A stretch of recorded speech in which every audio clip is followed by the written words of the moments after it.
to the stream here, but we'll get started pretty shortly.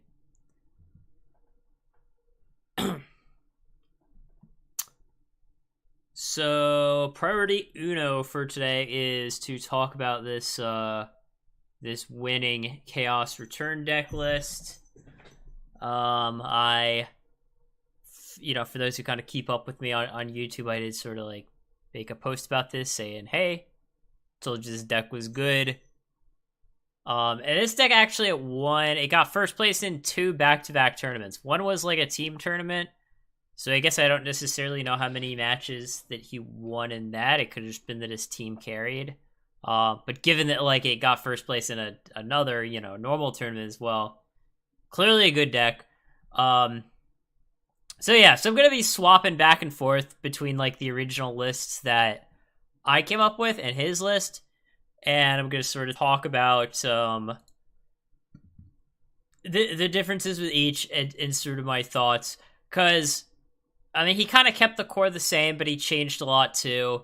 In his video that was on Jinzo and Tonic's channel, he said that he made the deck more aggressive, which I agree. He did make the deck more aggressive.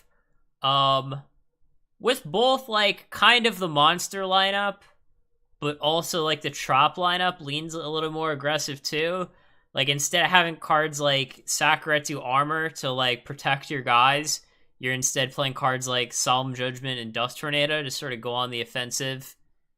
So yeah, it definitely is a more aggressive list. I don't think that's necessarily like a good or a bad thing in and of itself. So let's talk about the monsters first, because some of the stuff that he did, I'm like, oh, that's a good idea. Some I'm like, I don't think that's a good idea. And others I'm kind of like, well, I'm not sure. So one interesting thing that he did compared to my list is he main decks 2 Blade Knights, whereas I main deck 2 Magician of Faiths. And I think that's not a bad idea, to be honest. Like, I think when I was building this deck originally, I like tunnel visioned a little and just kind of like threw in 2 Magician of Faiths because like, oh, every deck has 2 Magician of Faiths, like that kind of thing. So yeah, I definitely don't think Magician of Faith is like super needed. I will say, like, if I had to change this deck, I would cut at least 1 Faith. Like, I would probably just play 1 Faith. Obviously, my original list has 2. His list has 0. I'll explain why I think 1 is, like, probably best. And there's a couple of reasons. It's a Shining Angel target, and it's a Sengen target. So, like, if you look at his deck list, there's not, like, a ton of stuff that you can really get with Sengen, right? Like, it's okay, I can get a Dekochi, I can get a Spy, I can get, like, an Angel, and, like, that's kind of about it. Like, yes, you can get, like, Roulette Barrel, which he's playing, and DD War Lady, but you don't really want to search either of those, because then your Angels won't have targets later. So, like, really in this deck, like, Sengen only has, like, 3 targets. Whereas in my deck, Sengen's a little better. And obviously, like, that's not, like, huge, but it does matter. So yeah, there will be some times that you want to search it with Angel, and there will be some times that you want to search it with Sengen. Otherwise, I don't think you're, like, super thrilled about Magician of Faith. So to me, I think it would make a good one of. I think, like, neither myself nor, Dingo here considered 1 Faith, because, like, no one plays 1 Faith. So it's like one of those things where, I've talked about this in other videos, where when something is never done before, you, like, don't even think about it. Whereas if maybe you slow down and think about it, you go, oh, this might work for in my particular situation.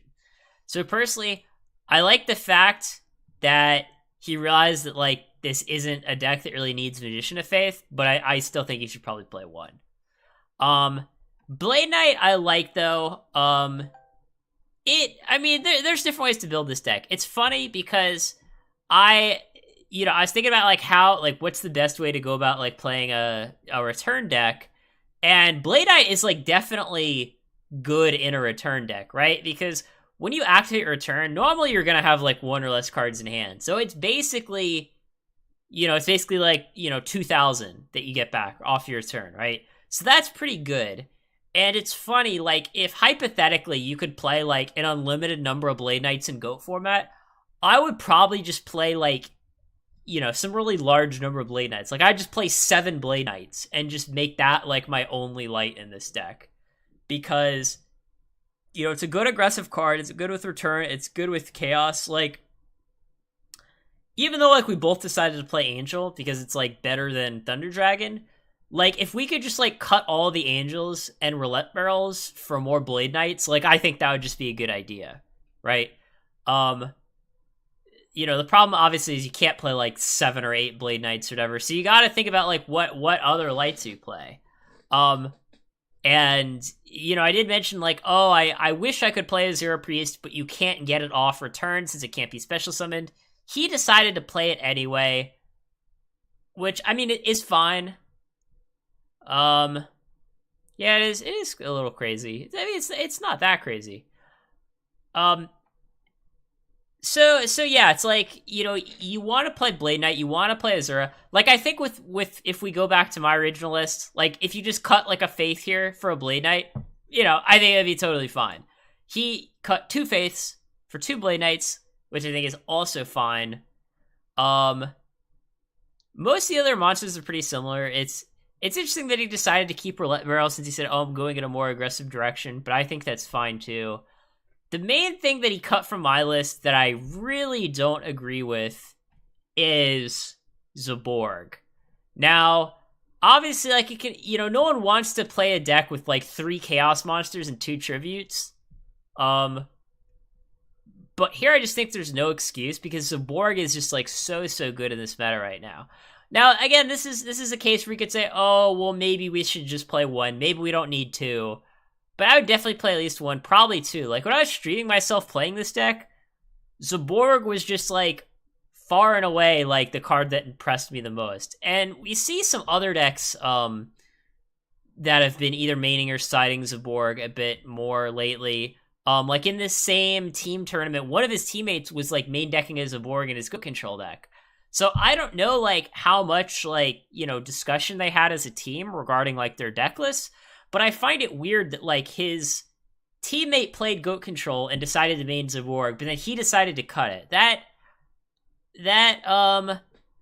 doesn't feel right to me. I mean, Zaborg is just good with, like, a lot of cards. Like, it's, you wanna... What's interesting is, like, my deck, I have 2 Zaborgs and 1 Tsukiyomi. He has 0 Zaborgs and 0 Tsukiyomis. So, like, in my deck, if you, like, get one of your flips, whether it's Dekochi or Spy or whatever, you can capitalize off that very easily, because you can either tribute for Zaborg or summon Tsukiyomi and flip it down. Whereas in his deck, he doesn't have either of those.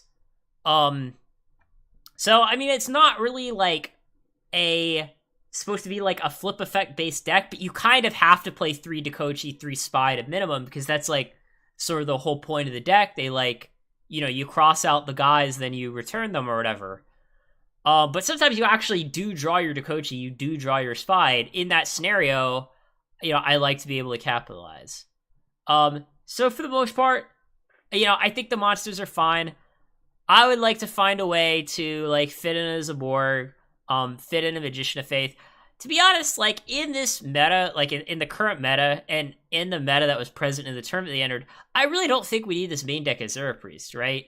Now, he had one-sided, so it's like, I mean, yeah, there might be some matchups where you want, like, a couple of Azura Priests, but in most of the matches, I just think you don't want any, right? Like, against most of the Thunder Dragon Chaos decks, you don't want Azura. I mean, Azura, okay, it's good against Mimic Chaos, it's good against Goat Control, it's pretty decent against Reason Negate, but, like, you don't really want it against Warriors. You don't want it against sort of the, the more standard Thunder Dragon decks, which those are, like, the 2 most popular decks. So to me, it's like, if you don't want Azura against the 2 most popular decks, you probably shouldn't be maining it. And, like, again, it doesn't work with return. So to me, it's like, I would cut this Azura for something. Tsukiyomi, I don't think you have to play. Frio is kind of playing it for a couple of reasons. Again, 1, it's good with all the flip effects. 2, Tsukiyomi is just a really good card in the meta right now. And if you're not maining it, I think you should probably be siding it. I think, like, the philosophy on Tsukiyomi has evolved like a lot in Goat format's history. Like it used to be like, oh yeah, like every deck has to play like one or two Tsukiyomis. Then you had these chaos decks that were playing zero, and people were like, oh yeah, Tsukiyomi sucks now. And then I think now like we're kind of going back to the middle where it's like, it depends. It's, you know, it kills Kaiku, which is nice. You know, obviously it's good with like your flips, which is nice. Kills Thousand Eyes, which is nice. It kind of has it has a very specific role in the meta. It's kind of like Azura in that it's good against some decks, but not others. So like I can see why he didn't play Tsukiyomi, but by the same logic, I kind of wouldn't play Azura either. Difference though is that like Tsukiyomi is pretty good against like all the warrior decks, whereas Azura Priest like not so much. So to me, that makes Tsukiyomi like more justifiable in the main deck. That's my opinion. Another change, you don't notice, I was citing like the Scapegoat meta package, mostly for like the aggro decks, also for Reasoning Gate. He was not. And I agree with that only because he wasn't playing Magician of Faith. So like if you're not playing Magician of Faith, like you don't have any level ones main deck, it's just too much of a hassle to go that route. You know, obviously, like, you know, you can do things post board where, just like in a normal Angel Chaos deck where the Shining Angel gets the Faith and that's your meta target. That's kind of what I was going for post side. But again, since he's not playing the Faith, no reason to do that. It saves you a bunch of space in the side deck. He's also not maining Snatch Steal, which, I mean, I disagree with, and I don't really know what the logic is behind that. Now, admittedly, in his list, Snatch Steal is not as good as it is in my list, because again, I have the two Zaborgs and the Tsukiyomi, he doesn't. So I get that, like, okay, Snatch isn't, like, nearly as good in your deck as it is in mine, but, like, okay, instead of it being a 9 out of 10, it's an 8 out of 10, right? I would still play it. There's just so many decks. I mean, in general, there's very few decks where you don't want Snatch Steal, right? Okay, I get, like, you don't want Snatch Steal against, like, Empty Jar or, I don't know, like, Burn or something, but against, like, 90% of the meta, you want Snatch Steal. I feel like you're just going to be siding this in so often. So I personally would main that. Hey, Unknown Gamer. So yeah, other than that, like, I think, yeah, spells are mostly the same as mine. I was playing Lightning Vortex as well. Dueling Sim's coming along well. It's going to be at the end of the stream. We just get started here. Vortex, you know, from my experience playing the deck, I could kind of take it or leave it. I thought it was fine. It wasn't the MVP, but it wasn't like a card that I felt like, oh, I've got to cut this either. So, I mean, it kind of depends on the meta a little. Cutting Vortex, I think, is fine. I don't have too much to say about that. You know, I don't have any strong thoughts there. His trap lineup is, like, a lot different than mine, other than, like, well, he's playing 2 returns, obviously. That's kind of the whole point of the deck.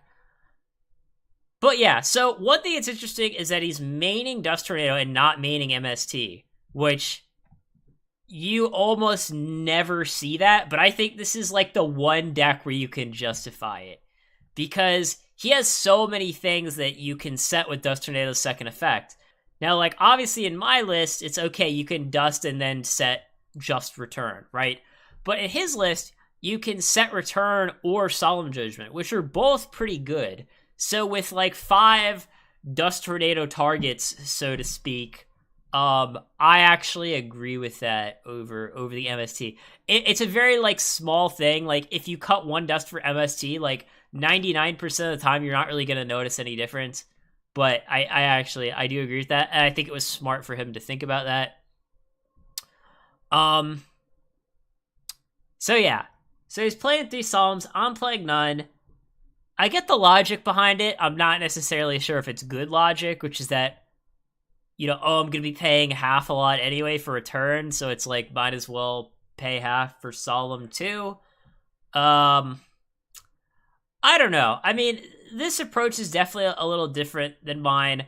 I to be honest, I feel like my deck my list is going to be, like, slightly better against aggro than his, because like against a warrior deck, you'd much rather have like Sakuretsu Armor than Solemn Judgment. Like you want to protect your guys from like Mystic Swordsman level 2, whereas like you never want to like have to solemn a Mystic Swordsman level 2 on like turn 1. That's just like really gross.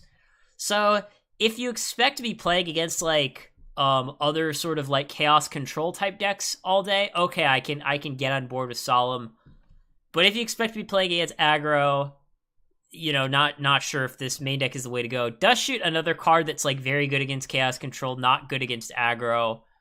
And it's like in my deck, yeah, like Zaborg is like kind of bad against aggro, but like other than that, like every card in the deck is good against aggro. Like we're even playing like Vortex and Snatch Steal, and he's playing neither. So I'm not sure if he was just expecting like, oh, I just don't think that like, you know, anyone good is gonna play aggro. Maybe. I don't know, because it seemed like a lot of the anti-aggro stuff was in like the side rather than the main. I will say something that I've observed lately, this is just like experience playing different decks. When I do decide to main Dust Shoot, I often find that 2 works the best. And I don't know if that's just like anecdote or superstition or whatever, but like it's one of those cards where it's like you want to open it, but like you don't really want to open multiples, like especially when you're going second. So for that reason, I like kind of like 2. It's the logic of, oh, you want to see it sometimes, but not all the time. Which is kind of a meme, but like in this case, I think it's also valid. I don't know if this would be the kind of deck that I would main Dust Shoot in, but if I did main Dust Shoot, I agree with the number. I guess Dust Shoot, I mean, it can kind of be good like with your aggressive guys, like you Dust Shoot, send back their non-flip, and then like summon Blade Knight, that sort of thing. Or if you Dust Shoot and see that they have Scapegoat, you just like keep poking with Azura Priest or something. But I don't think Dust Shoot is like especially insane in this list. As far as his side goes, for the most part, it's like it's pretty standard. There's like nothing that really like jumps out at me as being really bad.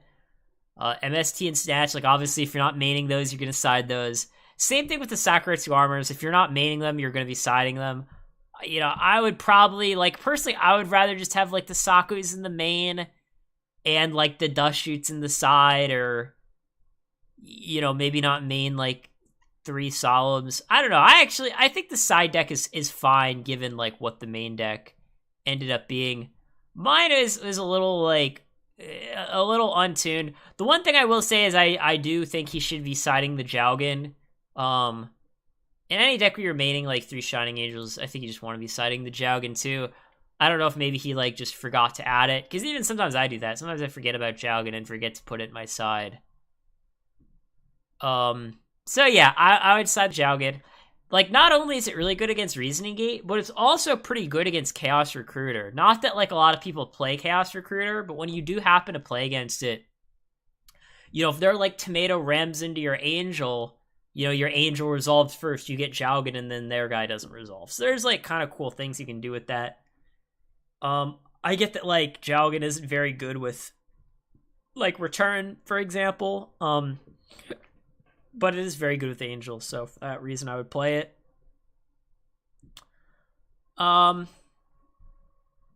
other than that, like it's mostly pretty standard, right? Like there's nothing that really jumps out at me as being bad. I think he covered most of his bases like pretty well. Yeah, I don't know. I feel like overall, I think the main thing that I don't like about his list in comparison to mine is I feel like it's gonna be a little softer to aggro than mine is. But otherwise, it's fine. I mean, you know, some of his changes were good. Some of them, you know, wasn't on board with. So yeah, so that's my thoughts. You know, I still think this deck is pretty good. Chaos Return, that is. And I think like pretty quickly the GOAT meta has been evolving. It's interesting because in my 2021 video I made 3 predictions, which is that you know, Warriors aren't going away, Mimic Chaos will be like the safe choice for a control player, and Return will be really good. And like all 3 of those predictions I think have like proven to be true so far. The interesting thing about making predictions like especially for someone like me, is when I say something, people, they care to some extent. So to an extent, like when you're seen as an authority in like some sort of field, predictions can kind of be self-fulfilling prophecies. It's kind of like the stock market where like if Motley Fool says like, "Oh, this is a good stock to buy," like it'll literally like go up like 10% right after the article comes out. And it's like at that point, like, does your prediction really count for anything, right? Like if your prediction's a self-fulfilling prophecy. So I'm not necessarily saying that like my predictions were like objectively amazing. But I do think like, Chaos Return is a good deck, and I wouldn't say it if I didn't think it was a good deck. But it's interesting because he said he got the idea from me, so it's like if I never said it was a good deck, would it have won? Right? It's just one of those things to think about. So yeah, so that's my thoughts. And like already the meta's changing a little. Like warrior decks are still playing like 2 or 3 Kaiku, but you don't see like the chaos decks main decking Kaiku as much anymore. So it's possible that like as the months go on, like this type of deck like won't be as good. And like this kind of deck, it's not like super powerful in a vacuum. It's mainly a meta call. So like if the meta isn't like right, then I don't think this deck will do very well. But like the other chaos players like they're gonna have to respect it to some extent, right? Either they'll have to like side something for it or build their main differently or whatever, because like the average Thunder Dragon chaos deck is just really soft to this. Like it was at the point where like they were just begging for someone to show up with this deck. Like when you're playing 3 Dakochis, 3 Spies, and like maining 2 Kaiku, like you're just asking people to show up main decking multiple return, and obviously that's exactly what happened here. So yeah, that about wraps it up, I think. So moving on to the deck that I'm going to be playing today. It's a mostly like standardish Thunder Dragon to Chaos deck. Honestly, like some choices are like, my preference, but otherwise be standard. Decided to play this just because like I never play this kind of deck, so I sort of wanted to like give people the opportunity to see like how I play this kind of deck and how I build it, because it's kind of a rare opportunity. And yeah, I mean overall I still think that like a Thunder Dragon Chaos deck, just sort of the standard build without metas, I don't think it's amazing like in this current meta right now. I think it's kind of overplayed and inbred. But if, someone forced me to go to a tournament with this kind of deck, this is how I'd build it. The side looks probably a little thrown together, but I actually put a lot of thought into the side deck. So for the main deck, one thing that's unique is I'm playing 4 Chaos Monsters, where it seems like everyone right now is just playing 3, just 2 Chaos Sorcerer. And to me, if you're gonna play this type of deck, a deck with 3 Thunder Dragons and no metas, if you're gonna play that kind of deck, to me the whole point of doing that is to play the full 4 Chaos Monsters. Because if you're only playing 3, you're just not gonna have that much card advantage. And yet, like, 95% of this deck's pilots, like, only play 3. And I get the reasoning, like, lots of main deck Kaikus, lots of, and to some extent, even main deck mind controls. But to me, if that's your thoughts, then just play a different deck, right? To me, it's like, if you're going to play this type of deck, like, commit to it, right? Don't, like, be like, I don't know, I'm only going to play 3 Chaos Monsters. So that's my thoughts. So since I'm playing 4 Chaos Monsters, I kind of want to make sure I had enough lights. So I went with the full 3 Faith, which, I normally don't do, but I kind of made the exception here. And then I also went with 1 DD Warrior Lady for 7 lights in total. Obviously, with some decks, like DD Warrior Lady just ends up banished a lot. But realize here we have like 5 discard outlets, right? We got Graceful Card Destruction, 3 Phoenix Windblast. So it's pretty easy to just discard DD Warrior Lady from our hand if we really want it to be in the grave. And we could do it with BLS too. That's like the nice thing about playing 4 Chaos Monsters. is we can go like discard BLS to Wing Blast and know, okay, we still have like 3 Chaos Monsters left in our deck. And then, that's like the light for Chaos Sorcerer. Yeah, so monsters pretty standard. Otherwise, I'm only playing 2 Dakochi. Mostly, it's like a space thing. I have the return in the side deck. So, like, against the mirror, I want to have 3 Dakochis in the main, so that's why I have the 3rd sided. But in the main deck, I didn't really have room for all 3. We could do, like, 3rd Dakochi instead of 3rd Spy. But, I want to have the full 3 Spies. One, because it's still pretty good against aggro right now, whereas Dakochi's not so good against aggro. Also, like, if Spy ends up... Like, say we have Spy search another Spy and they both end up in the grave and we get one back with Night Assailant, I want to have the 3rd Spy in the deck, to search. Same thing with, like, if we have Spy plus Tsukiyomi, right? I don't want to run out of targets too early. So that was why I went with this here.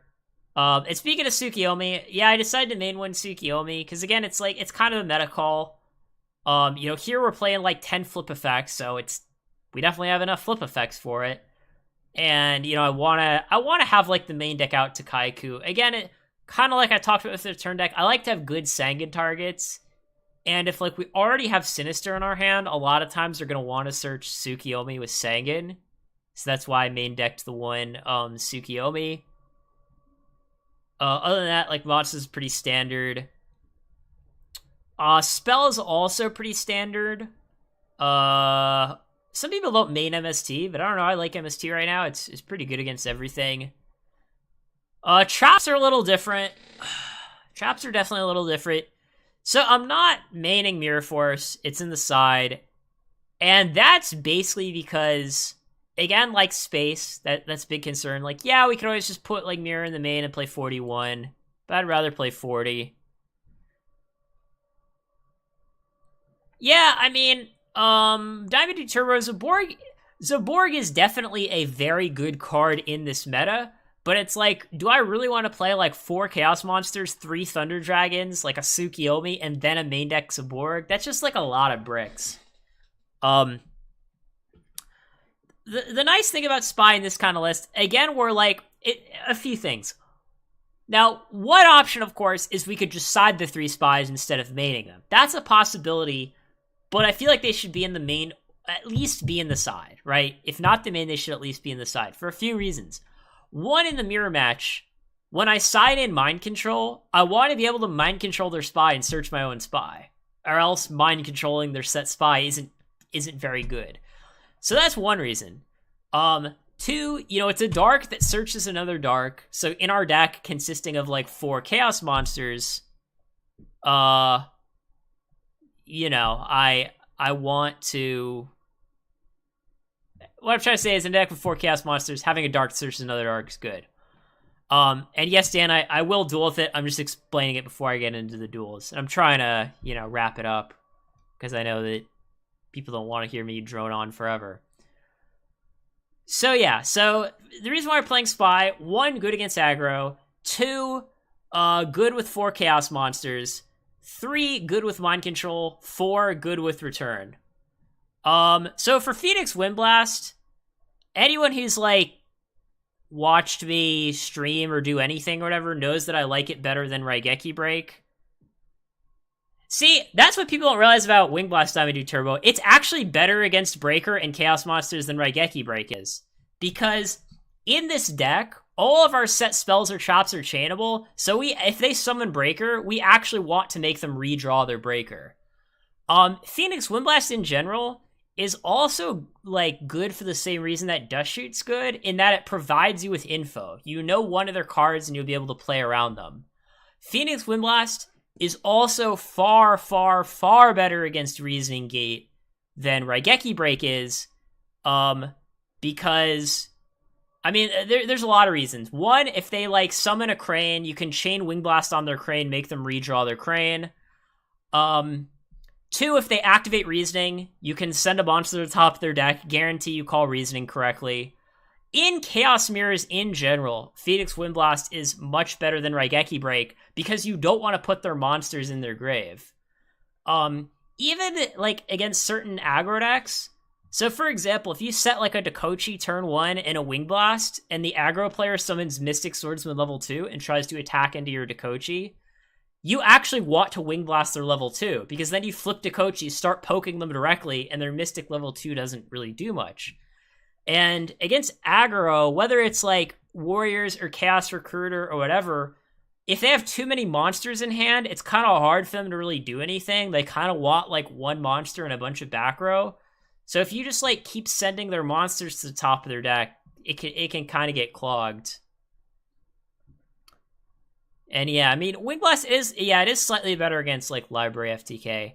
Like, yes, there are some decks where like Raigeki Break is better, mainly Gravekeepers, because against Gravekeeper, you just want to like kill their Necro Valley. But against like 90% of the meta, Wing Blast is just better. As far as Curse Seal over Magic Jammer, pretty easy. We only play like 11 spells main deck, and we want to be able to like discard Thunder Dragon and Night Assailant. So that's pretty simple. So yeah, I definitely like Wing Blast. There's a lot of cool things that we can do with it that that we can't really do with Raigeki Break.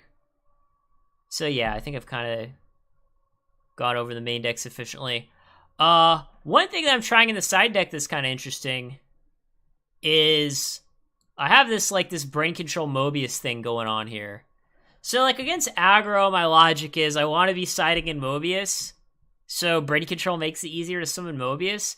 And against aggro, like Brain Control is often pretty good, like even if you don't have a tribute monster, right? Because like there's a few things you can do. One, you can like Brain Control their Kaiku and just summon a Chaos monster and like banish the Kaiku, or banish banish whatever it is you want.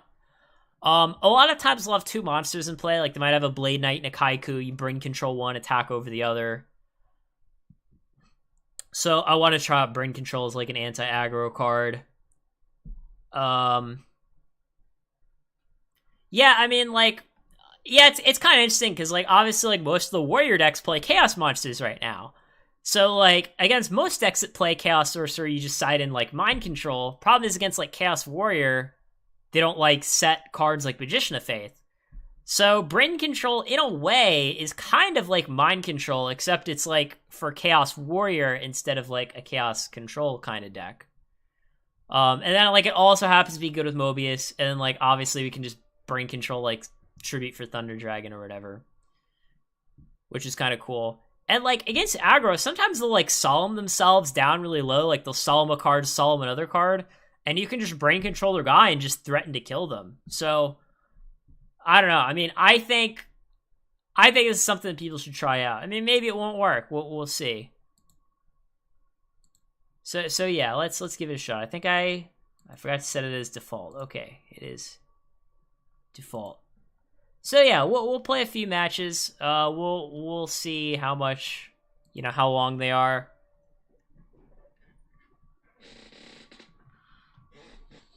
And yeah, I mean the rest of the side, nothing too out there. The monsters, like I kind of had like a few lights, few darks, because like there's some matchups where I want to side things out and I want to make sure that I have like enough lights or darks to put in. So that's why there's like the one Azura, the one Blade Knight, the one Kaiku, that sort of thing. I don't know how many people will be on for rated, because I guess they're gonna like reset soon because of the new ban list, which I think is kind of silly because like the ban list doesn't even affect GOAT format, but yet they're still resetting ratings. Of course, on my simulator that won't happen. But we're getting a little off track here.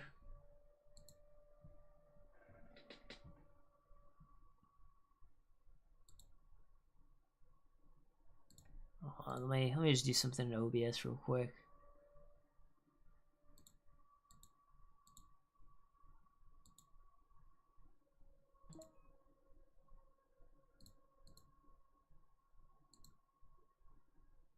Okay, because I didn't have my sub alerts on in OBS, so I didn't see who was following and subbing.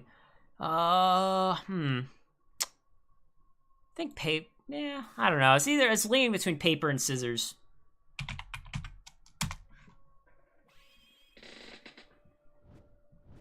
Oh, I also realized I forgot to change my sleeves.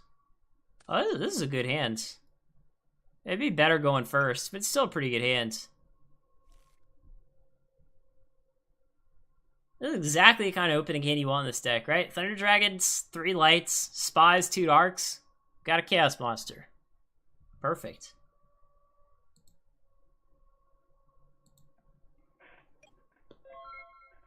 Oh, he's doing the old draw 6 and pass.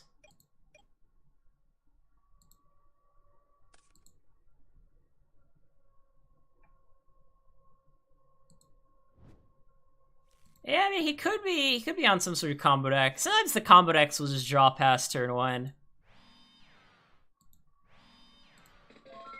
So yeah, we'll see how this goes. I like my hand.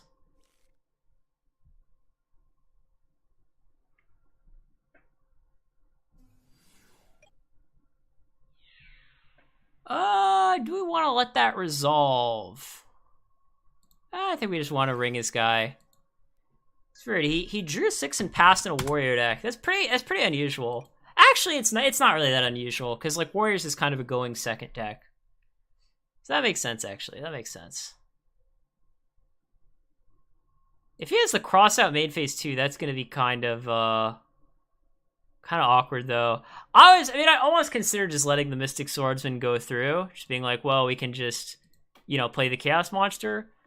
But it's like, since I have 2 Chaos Monsters, I kind of want to get 2 Darks in my grave, not 1.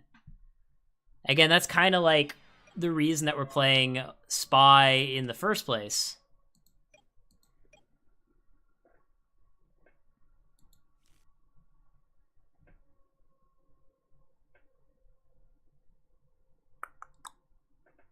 How much damage could we attack him for? We could flip Spy, Tribute for Thunder Dragon, summon BLS. We could attack him for 2858. I mean, we almost have enough to kill him.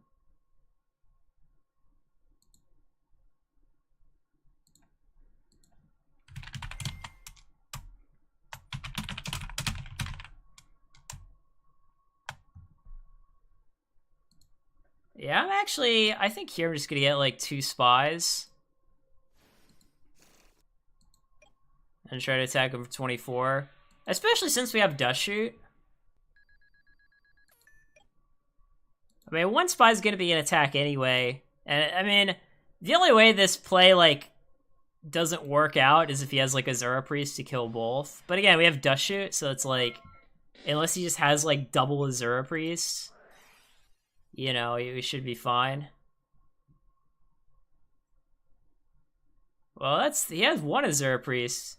He also has Kaiku. See this is a little awkward. I might just send back the Kaiku and just let him Azura Priest us. Is that a good idea? Because if we don't send back Kaiku, he gets to kill a Spy, banish his Thunder Dragon, and then what do we do?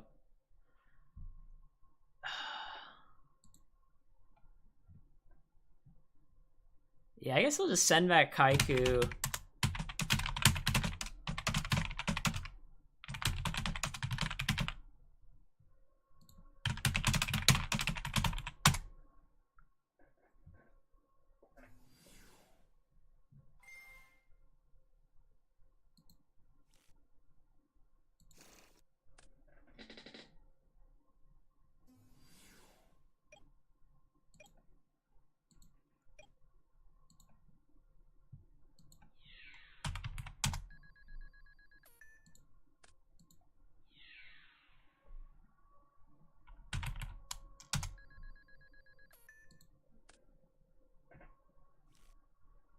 So let's see if he sets 2. To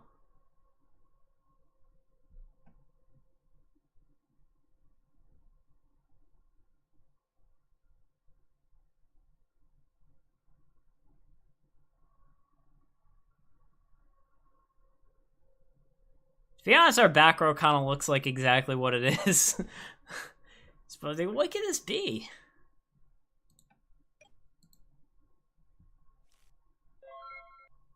Oh, so he's just dead. Yeah, he's literally just dead since he just didn't set anything.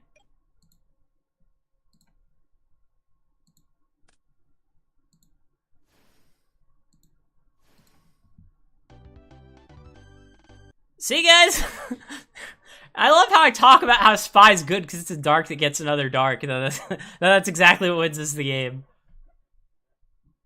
Oh, man. So yeah, I mean, I kind of know how I'm gonna side because I thought about this matchup a bit while I was, actually building the side deck.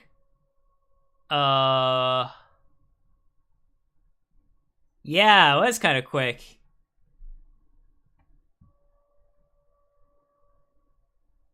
So yeah, I mean, this matchup, the basic goal I think is just to sort of like side out a couple of flips, bring in the Mobius.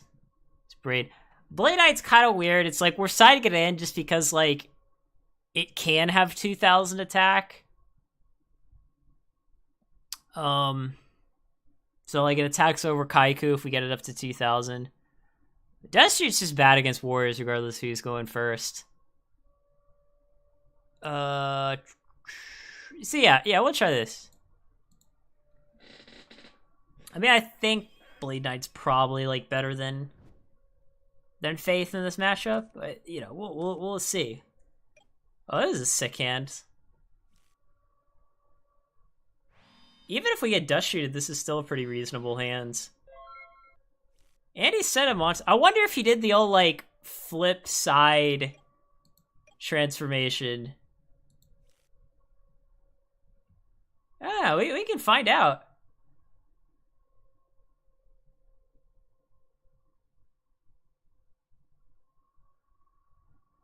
I mean, I wonder what this could be. Because if this is like a DD Warrior Lady, I don't really want to have Blade Knight attack. I don't know. We'll give it a shot. You'd be surprised. Sometimes people just like side in. Yeah, they'll just like. I don't know why people do this, but like they do. They just side in Dakochi against a deck that like Dakochi isn't even good against because they like. The logic is very strange. It's like, oh, they're siding out Crossout, so I should play Dakochi, and it's like, I mean, not necessarily. It's not really how this works. Oh, I got the dust. So let's see what he does here. I mean, our Blade Knight's already gone +1, but he's probably going to kill it.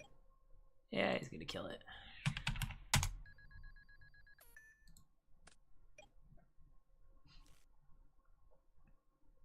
But yeah, I like our position here. Again, we got good cards. We got good cards to this matchup.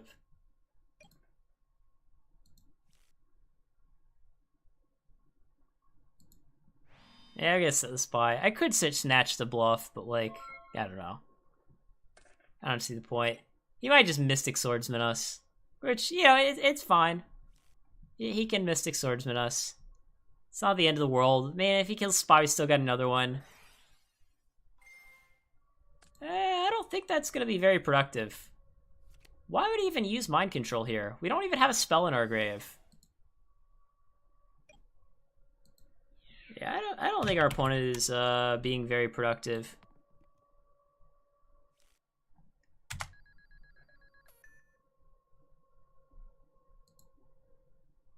Oh man, he got a Thunder Dragon. So yeah, I mean, I still like our position. Our opponent probably thinks that he just got us really good here, but I do not think so.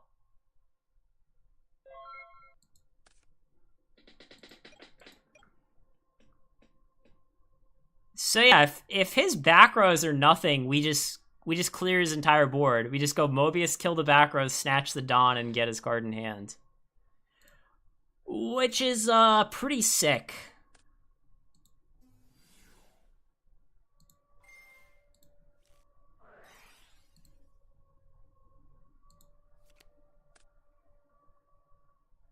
I mean, he had book, but like we still get him, right? I mean, we still get to like snatch his guy, kill his Dawn's Luke. So unfortunately, he will have one card left, but I mean, at this point, we're just like so far ahead that I don't think it really matters.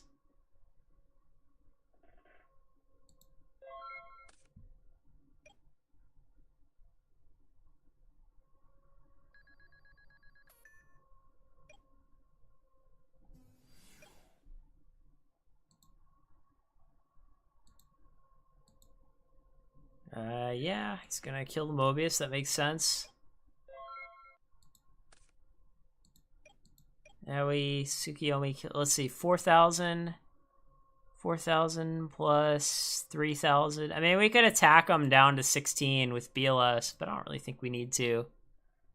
Yeah, the Mobius was pretty obscene. So yeah, we'll just kill this guy. Attack for 18. I'm content to do that.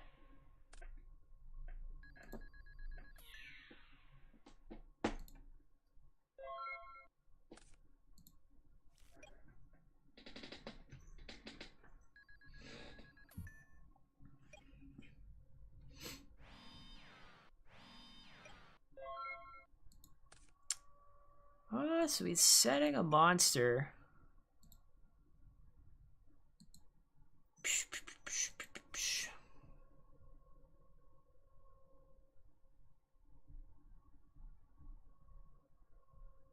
I mean, it could be another Dakochi. It could be Sangan. It could be DD Warrior Lady.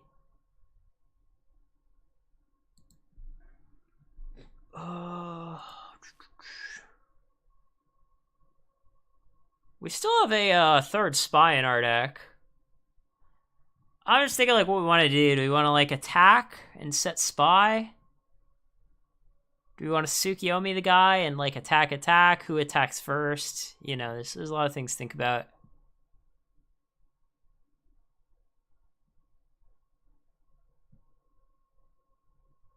Yeah, I don't know. If I Tsukiyomi and he mirror forces us, I don't think I'd like that.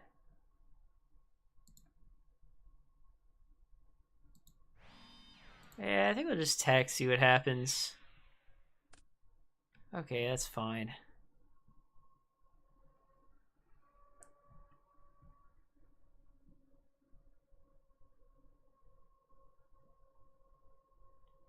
Yeah, I mean, we could have used BLS, but, I don't know, it just didn't seem necessary to me. Like, if he like, had Torrential Sangan, I would kind of, like, hate that. Obviously, here at this point, we're just playing to not lose, right? So, like, if he, I don't know, like, sets DD Warrior Lady and says go, we get to, like, end phase Wing Blast his set spell or trap, and then just, like, shit on him, you know?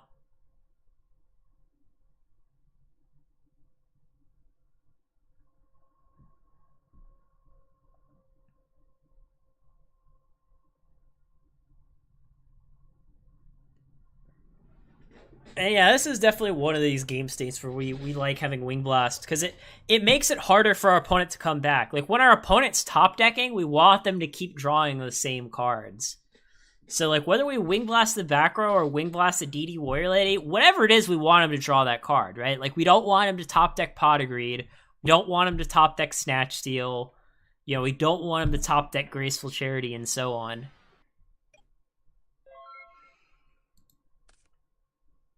Oh, speak of the devil.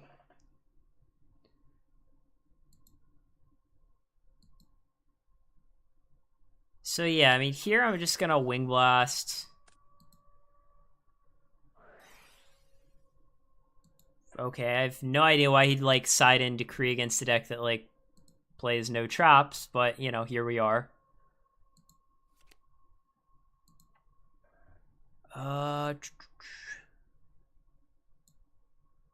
So yeah, I mean, I'm just gonna grab a guy in attack mode.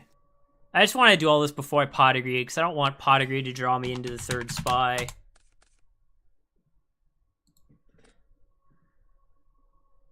So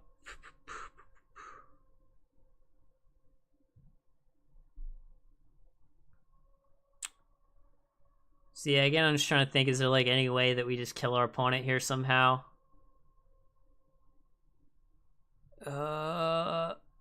3,000. Yeah, I can do, like, 50 something or other. But that's about it.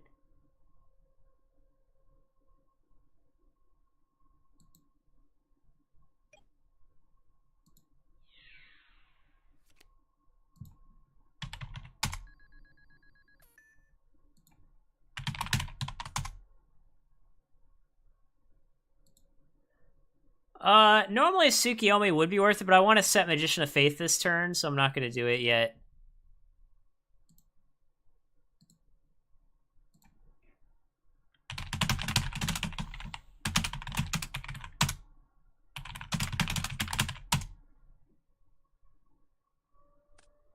Yeah, apparently our opponent doesn't know how his own card works.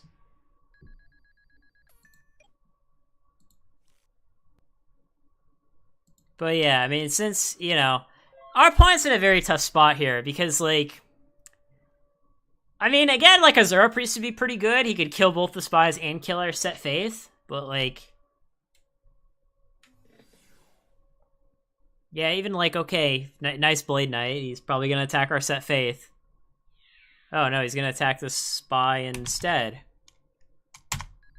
Yeah, I mean, this game's basically over at this point. Like, the Decree just makes all of the math so much easier, because now we just don't have to worry about Mirror Torrential.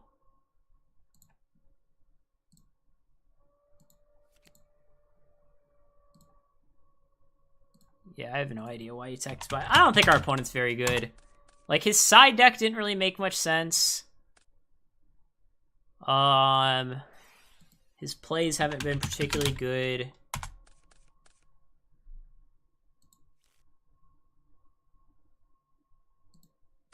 I mean, I guess we'll discard Mirror Force. It's not very good with a Royal Decree in play. So let's see. Is he dead yet? Let's see. 1949 plus BLS is 79. Okay, so we're 700 off. Yeah, I mean, I don't know. I'm just gonna. What about without brain? Hold on, let me think here. So let's see. 4,000 plus 3,000, 7,000. 73 plus to coach. Yeah, that's actually 87.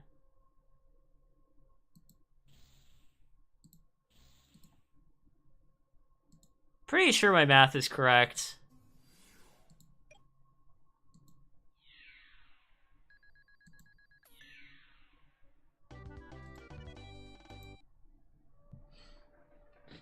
So yeah, that was like kind of a blowout.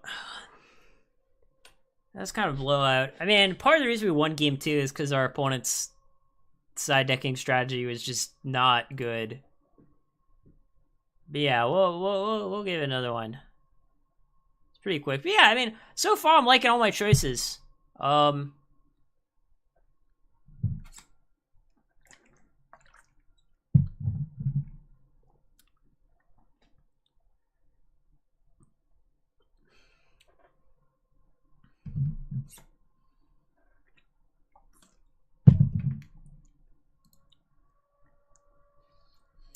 I wonder if our opponent, like, I'm trying to think. I don't know, it's just, I wonder if he sided in Decree game 2 because he saw Wing Blast game 1 and assumed that we must be playing 3 Raigeki Break plus Wing Blast. So he's like, oh, if he's playing Wing Blast and Raigeki Break, I better side in Decree. Maybe that was his logic. Obviously, we're not playing Raigeki Break, but most people just think that Wing Blast is like a 4th Raigeki Break, when really in reality it's like the other way around. Really, Raigeki Break is just a worse Wing Blast.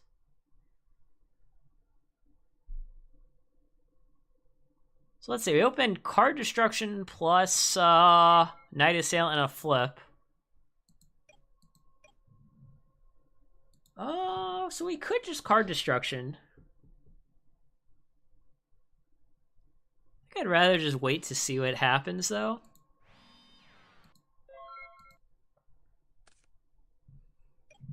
It's kind of interesting. Both matches we went second, and our opponent did not reveal what he was playing.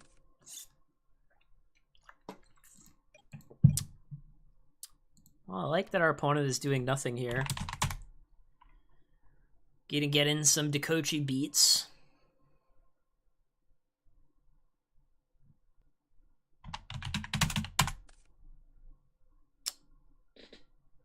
So we have even more flips. That flips for days. I don't know. I'm just gonna, just attack here.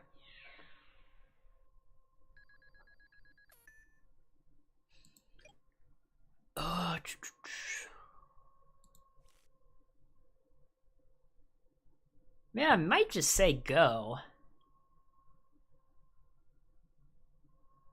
But I think I'd rather set Spy. I mean, if our opponent just does nothing for another turn, I mean, he probably won't do nothing.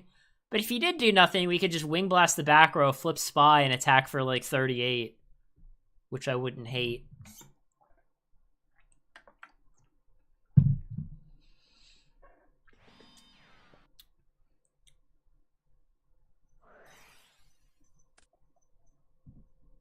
Okay.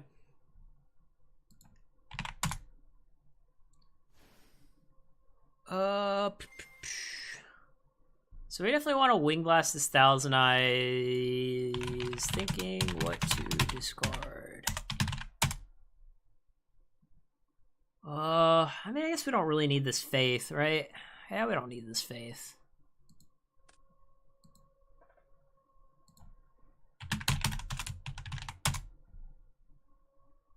And again, this is another scenario where Wing Blast is better than Raigeki Break because now he doesn't have, like, the Dark in his grave. You know, if he's playing some sort of, like, Chaos deck. Or if he's just playing BLS. I just always point out these scenarios because people, like, just do not believe me when I tell them that, that Wing Blast is so good. So I feel like I'm obligated to point out, like, every scenario where it's just the stone cold nuts as a result.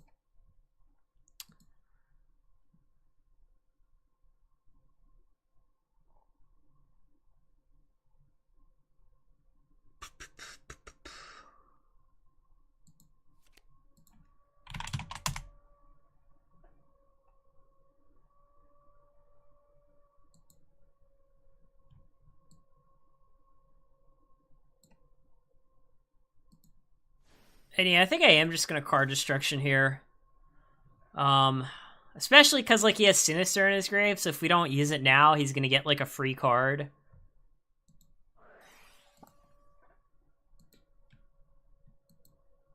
I was thinking. Maybe we should have gotten our Spies and attack. That way, if he, like, Solemns, we could threaten lethal.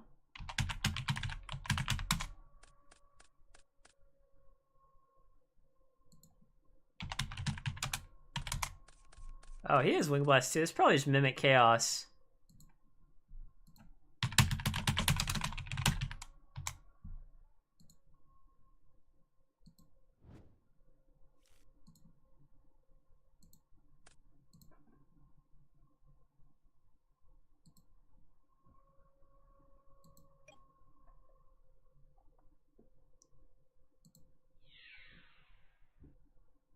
So yeah, I mean, I got the Spy in defense in case he, like, Mirror Forces us.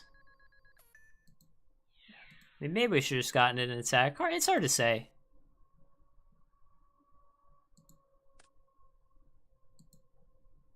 Yeah, let's go ahead and thin our deck here.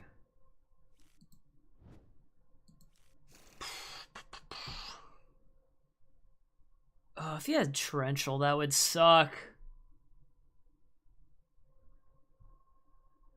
He didn't Torrential our Spy, though. Yeah, if he had Torrential, I feel like he would have used it on the Spy, right? Yeah, that's what I think.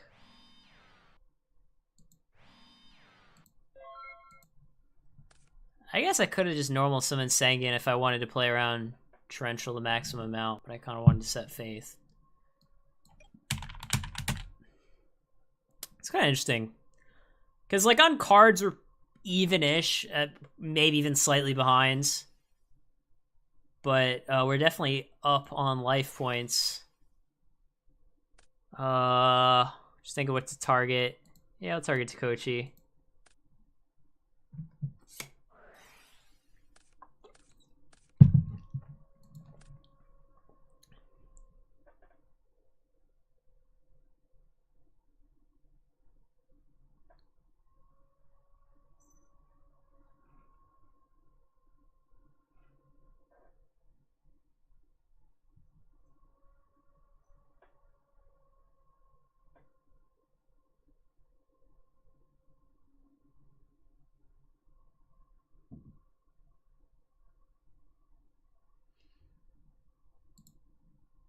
So yeah, right now he's got a light, no dark. Yeah, imagine if his Thousand Eyes was in the grave. Then he could, like, I don't know, BLS and kill 2 spies, or BLS like on our face down.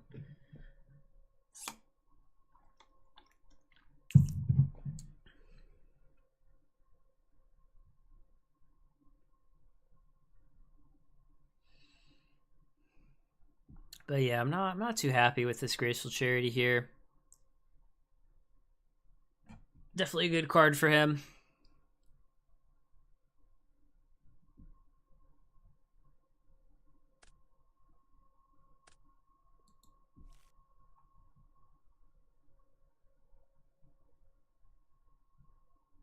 Got rid of Tsukiyomi, which makes sense. Tsukiyomi isn't that great against our deck.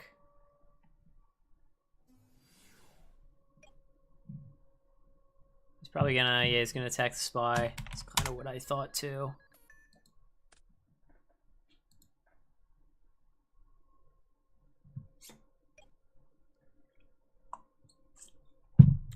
I don't know, I mean, to be honest, if my opponent activates Graceful and, like, discards, like, 2 cards that, like, aren't Sinister Serpent or Thunder Dragon, I'm actually usually pretty happy. I'm like, great, they used their Graceful and didn't get any sick value off of it.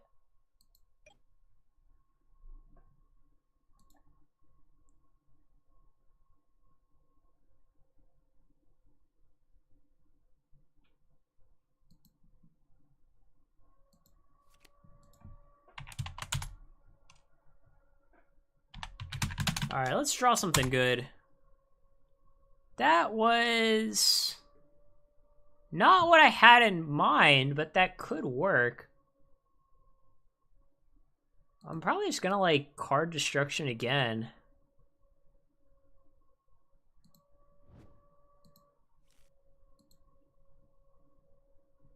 I think I'm gonna Tsukiyomi the Faith and then activate card destruction. Or we could Tsukiyomi the Dekochi. Yeah, it really depends. So let's see, we have...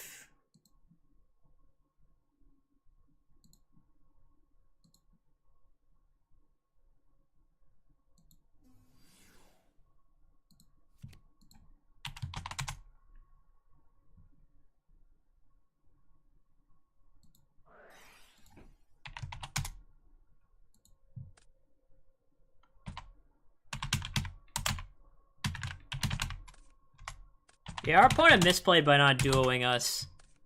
Like, people think that, oh, my opponent has Thunder Dragon, so I shouldn't duo. It's, no. My opponent has Thunder Dragon, so I should duo, so they don't draw as many cards off card destruction. It's just sort of one of those classic things that people just don't really understand. So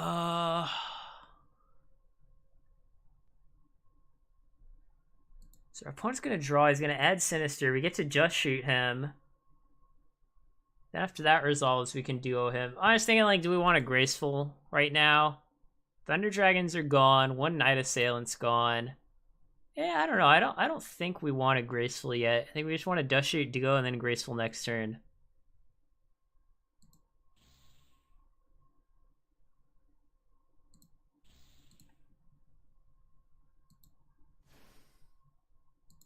Again, if he had Torrential, I would have expected him to use it by now.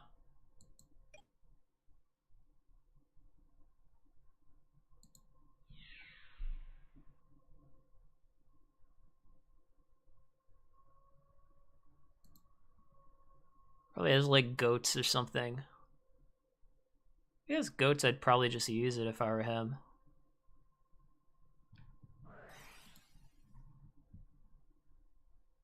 Okay, that's fine. We can live with that.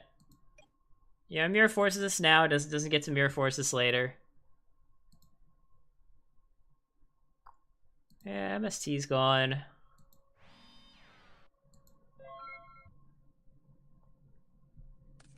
So yeah, I like our position here. I mean, again, we're not super ahead in cards, but, like, we got a great board position. Our opponent's used a lot of power cards. He has fewer life points, and it's like we're gonna get to see his whole hand. So I just kind of feel like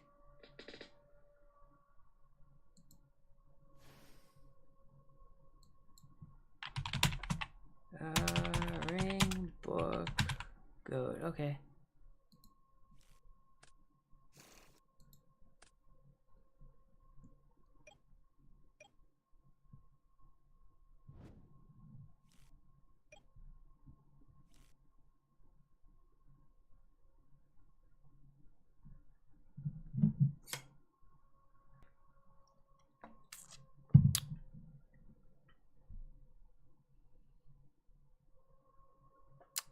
Yeah, I'm not really sure what this guy's plan is. How does he win here? I mean, we know his back row isn't torrential. We know he doesn't have torrential in hand. Oh, I actually like how he's playing around duo by just setting his whole hand. It's pretty nice. So yeah, well, let's activate Graceful, because, you know, we want to discard our duo.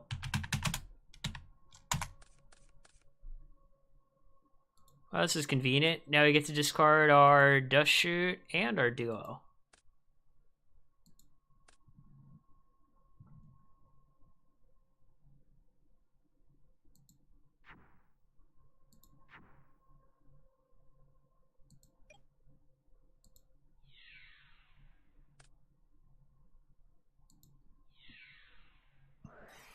Yeah, I think I'm just gonna book my guy.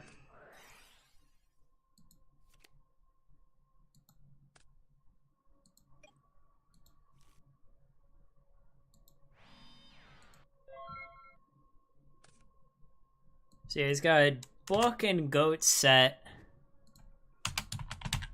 And then some unknown card on the right. And he added Sinister and didn't set it? Is that right?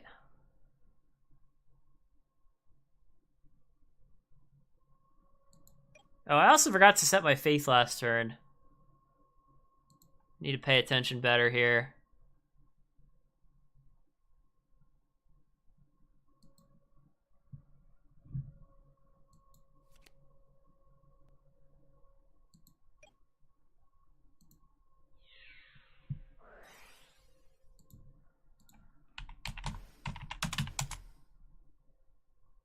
Yeah, there's kill 2.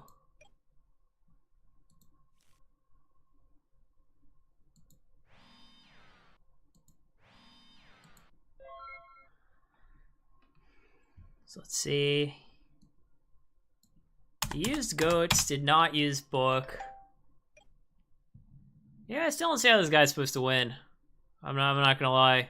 I guess he could like draw Pot of Greed into some really good cards. That would work. Oh, that's a pretty good card too.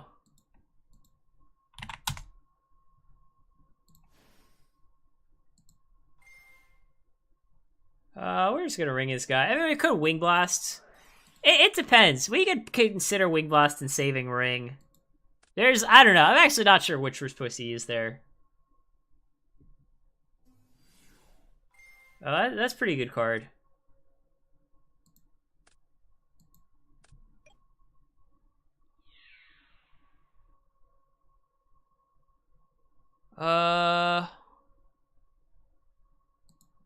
Yeah, let's let him do that.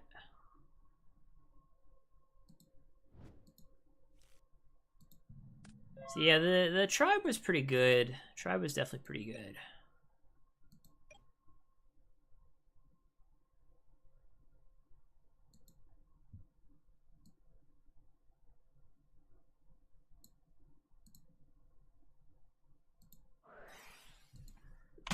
We don't have to worry about decking out. Hopefully that does not happen. Alright, 2 spies are gone, so we want to get rid of a spy. We want to get rid of the Sinister.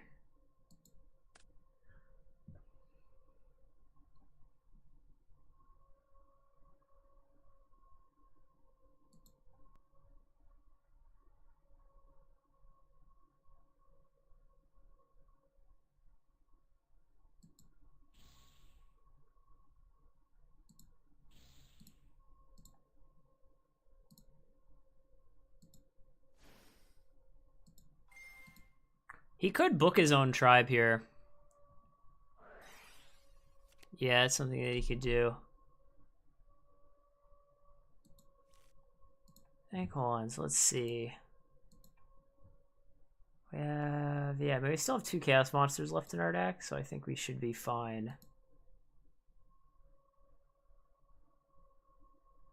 Oh, we can actually... Yeah, we'll just cross out here. I mean, we had a couple ways we could go about it. One way is we could wait for him to start his turn, Wing Blast his guy to the top. The other way would just be to cross out his guy, and I think just crossing out his guys is better.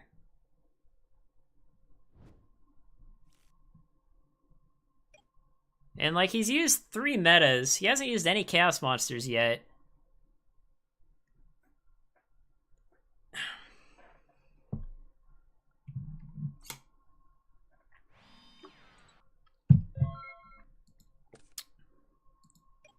So, yeah, I think the play here is... Sinister to our hand.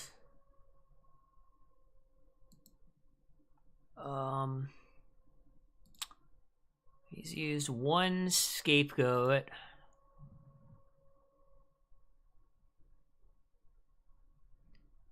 We don't know what his set card is.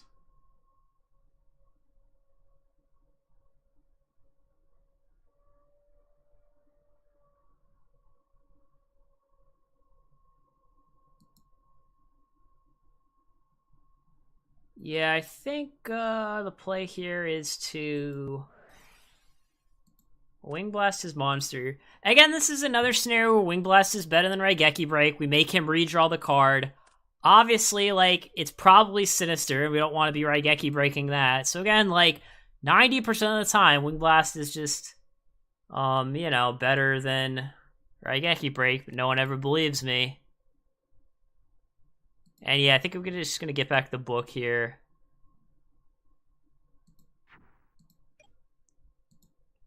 Like, I don't want to get back Graceful, because, I mean, at this point, we actually can deck ourselves. Yeah, that makes sense.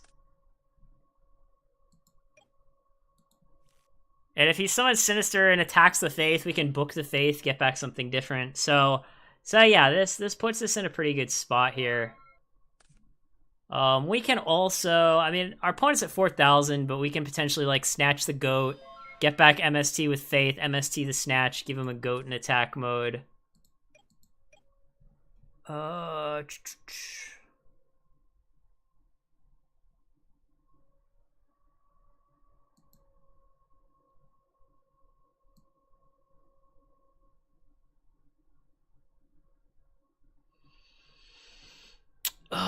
Let's see.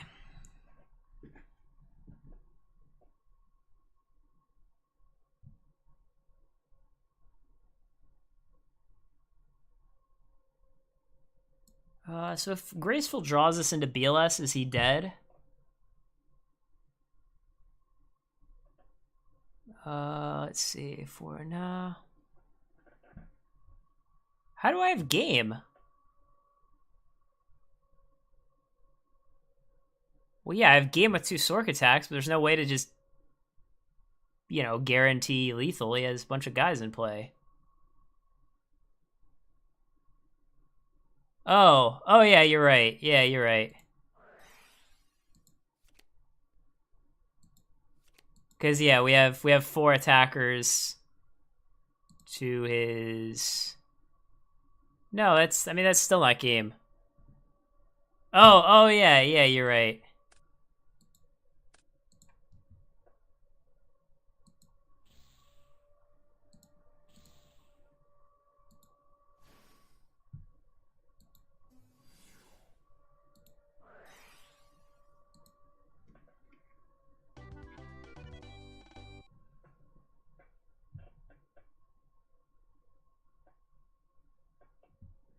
Okay, so against this kind of list, it's weird. We saw Wing Blast, but we didn't see any Chaos Monsters. I mean, I'm just gonna assume he didn't draw into any. That would certainly make, yeah, because we saw Tomato.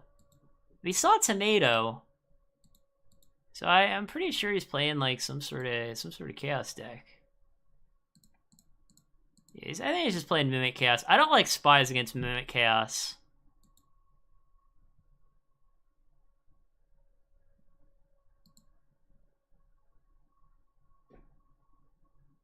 Because, like, Thousand Eyes just doesn't care about Spy at all.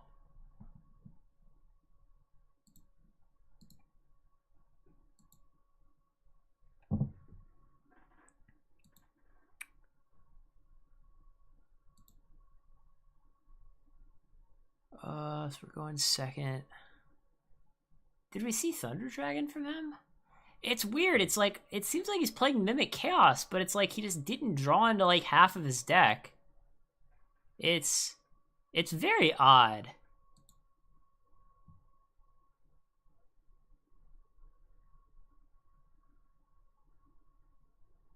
It is very odd.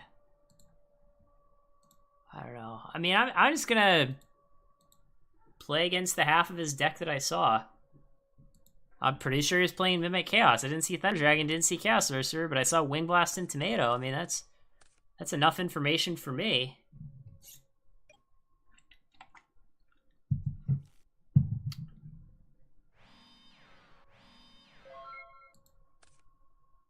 Does he have Dust Shoot? Okay, that's fine. I mean, he's probably going to send back Thunder Dragon.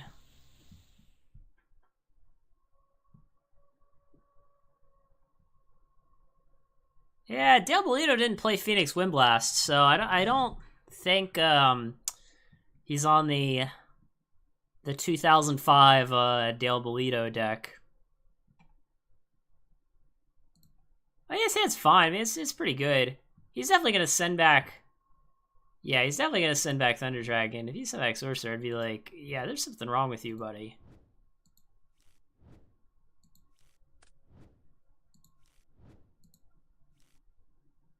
I mean, hopefully we just draw Thunder Dragon again.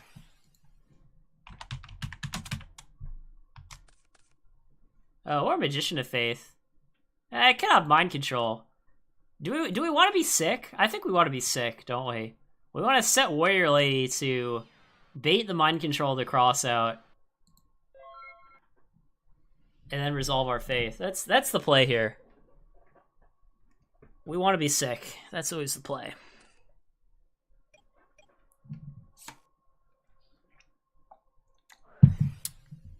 See? Told you.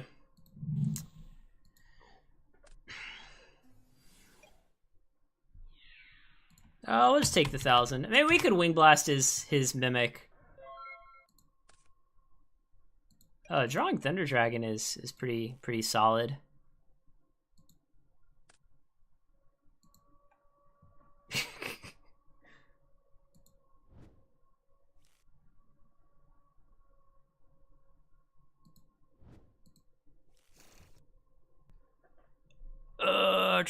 Now we just have to hope he doesn't like top deck Mind Control.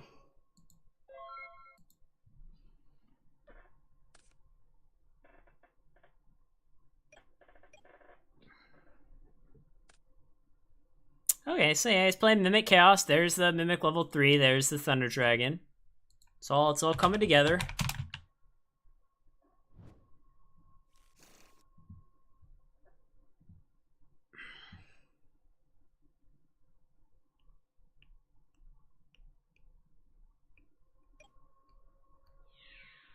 Do we want to let this attack go through? Yeah, probably.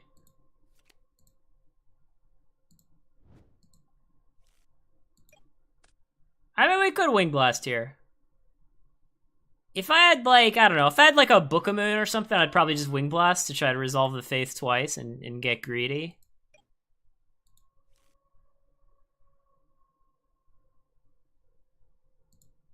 We have no Dark in our grave.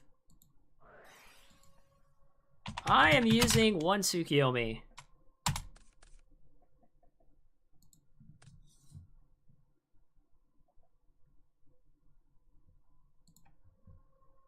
And again, yeah, I mean, I do think we want a duo here. It's probably going to discard 2 Thunder Dragons, but then he can't discard them to, like, Graceful and Wing Blast.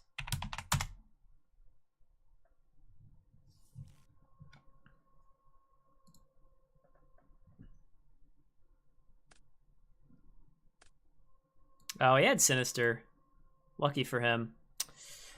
So what do we do now? So one thing that we could do is we could Wing Blast, discard Night Assailant, target the Mimic, get back our Faith, set Faith, know that he's going to redraw into the Mimic, and then it's like, what does he do about that? You know what I mean?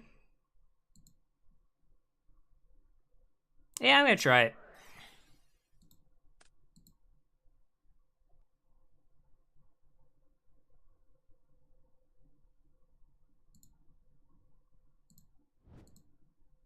We are just on pot agreed for days. That's our plan. And again, Wing Blast clearly better than Raigeki Break. We want him to draw into his guy again. That way we know he doesn't top deck Mind Control. That way we know he doesn't top deck Crossout.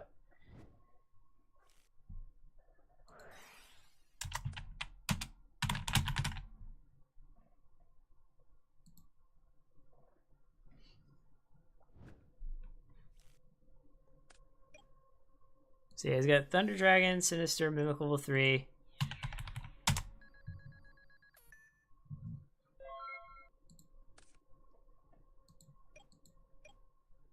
It is annoying that he's not like setting any monsters because we have like this double Crossout Mind Control in our hands. But at least now we can summon Sorcerer and try to contain the board.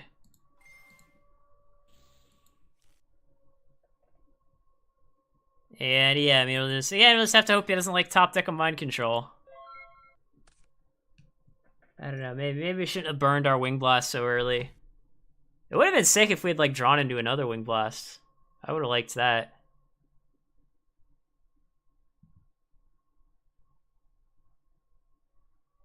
Like meta would be pretty good too. Yeah, you can meta Sinister, take our Chaos Sorcerer, I guess. I actually don't mind that. Yeah, that is totally fine with me.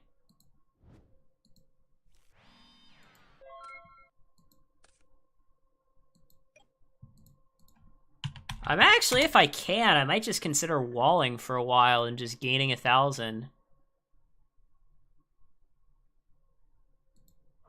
Zazzle's one plan, Thunder Dragon Chaos.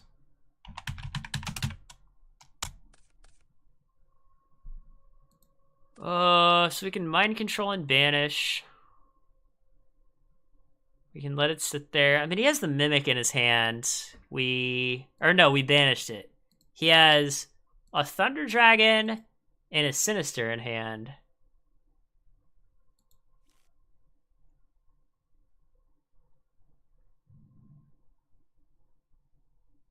Yeah, Unknown Gamer, it's YouTube versus Twitch. I'm streaming on both. So some people are in one, some people are in the other.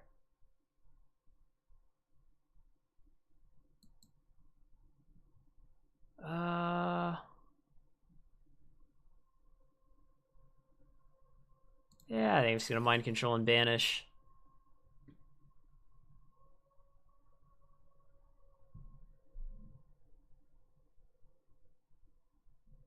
Is that actually against their TOS?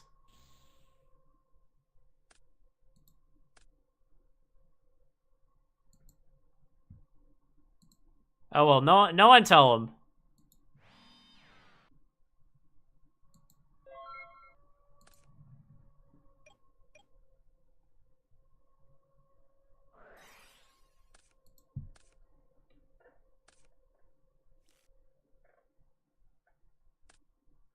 That seems like a stupid rule. You know what? Fine. I'll actually, you know what? I'll die on this hill.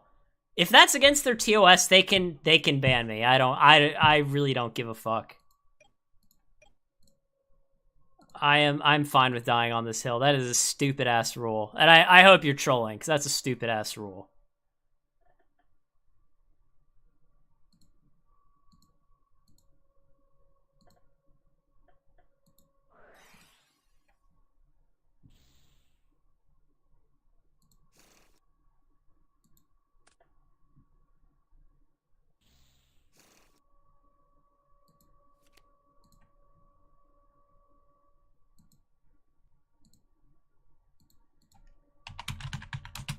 I'm actually impressed that this guy hasn't conceded, given how many times we've activated Pot of Greed.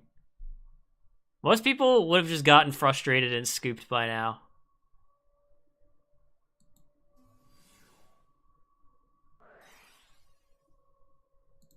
Yeah, it's fine. How many cards do you have in hand? 7. That's also fine.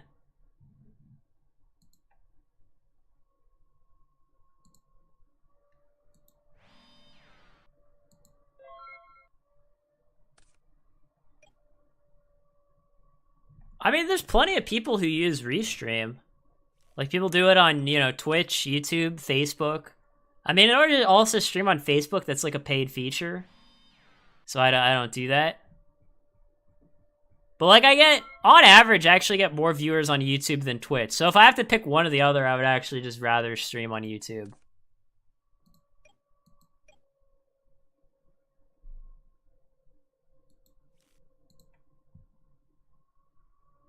This is annoying. I don't really want to summon Blade Knight.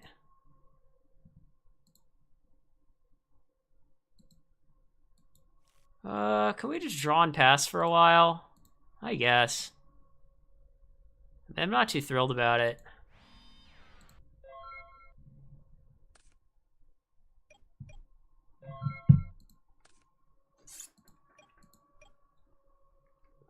Oh, I actually should have just probably considered siding out Breaker. Breaker isn't very good in this matchup. Before he loses, I might do that in game 3. Okay, that's fine. At least we don't have to worry about Ring for the rest of the game. I mean, I just have more... I've been on YouTube longer, that's really all it is. Like, I don't think it's not like Twitch's fault. It's just I happen to have been on YouTube longer. So, therefore, I have more of a following there. And yeah, I'm gonna summon Blade Knight now. Because it's either that or, like, have to discard. I have Ring to protect it, so, Yeah,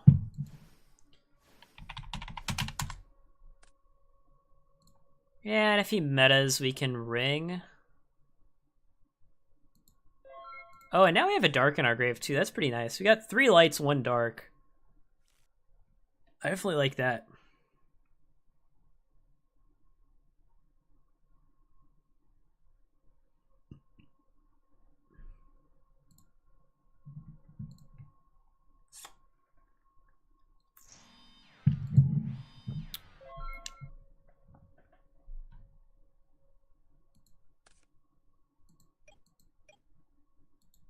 Got Heavy Storm. Kind of drew it at the wrong time.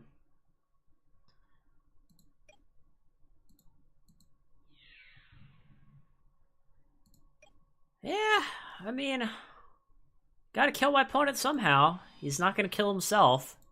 Probably not.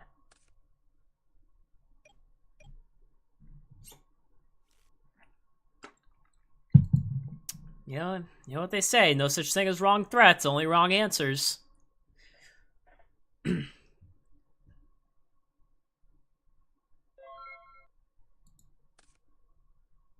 Oh, Wing Blast is a good draw. I like that. I always like me some Wing Blast. Yeah, I mean, this particular matchup can be very grindy. Like, Chaos versus Chaos can be very grindy. I mean, I've played this matchup about 1,000 times, in one form or another. I mean, Chaos versus Chaos is just kind of, it's just how it is. Yeah, I don't know. I mean,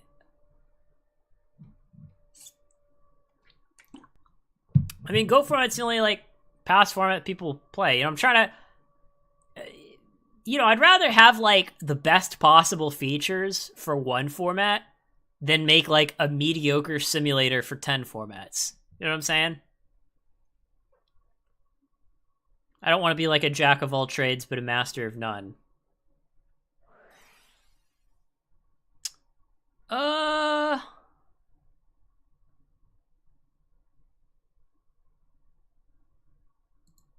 Yeah, I mean, I guess we'll chain Ring on the goat.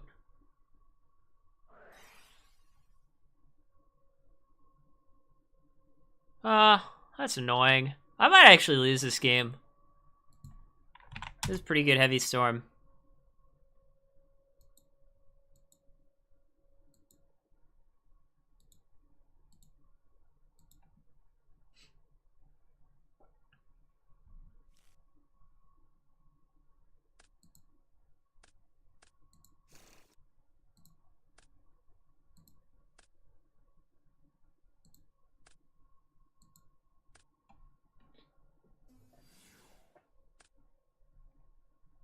Am I just dead here?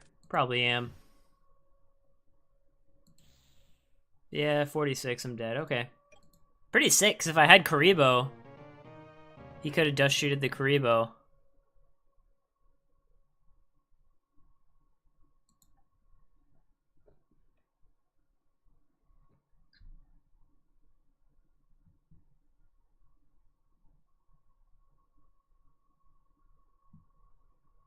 So yeah, I might side out Breaker.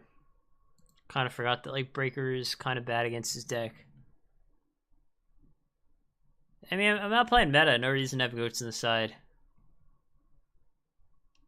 Wouldn't really be much that I'd want to side it in against, other than, like, Reasoning Gate. Yeah, I'd probably just rather have Faith than Breaker, I think. We saw no mind control from him in game 2. He might have just not drawn it, though.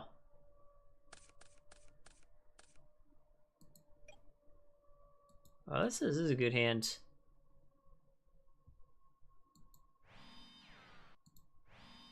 Okay, I guess that Sang can try to, like, bait mind control, if he has it, you know? Oh man, I'm a sicko. How do I do it? How do I do it, guys? I just bait the cards every time. Just bait, bait, bait.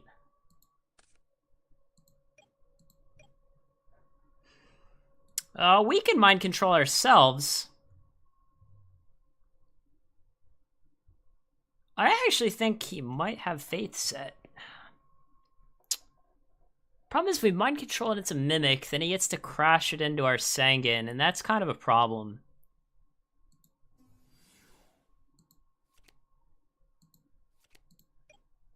I mean, it's probably a Faith, but it could be a Mimic. Yeah, see? There we go. I like to not take chances, you know? Yeah, I mean, he did bait me. Because we don't want to mind control the level 1, because then he gets to level it up to level 3.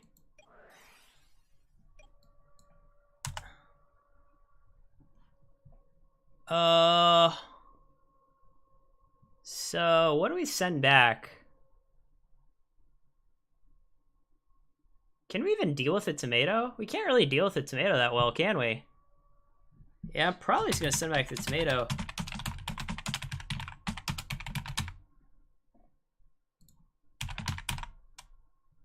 I mean, we have the mind control to deal with the Sork, and he doesn't have a light yet, so...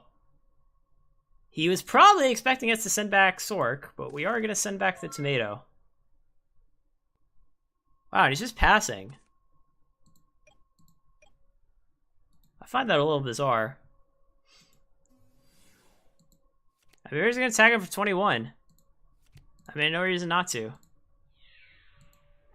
I mean, damage does count in this game, guys. It really does.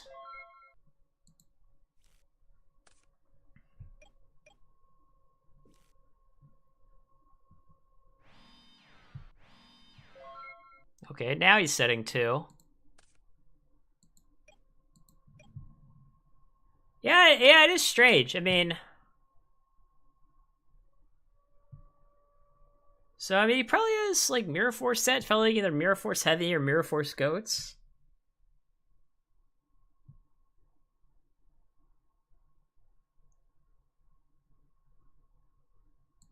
Yeah, I'm just gonna attack for 1,000.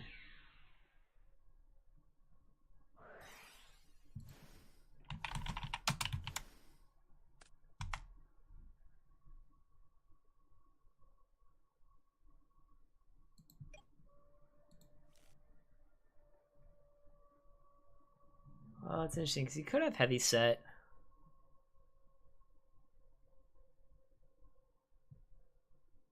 You know what, I probably should have just Torrentialed. Yeah, it's kind of a mistake on my part.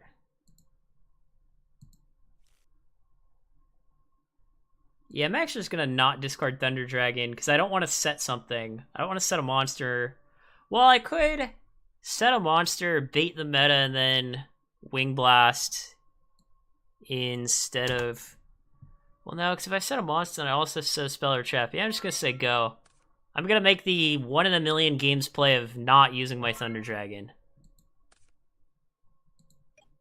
Oh, this is great actually because regardless whether it's heavy or mirror force, I want to MST it. Yeah. So now like this just opens up like a lot of plays here because we can we can attack two goats and then now we can like defend our board without having to worry about heavy. Like that's actually pretty huge.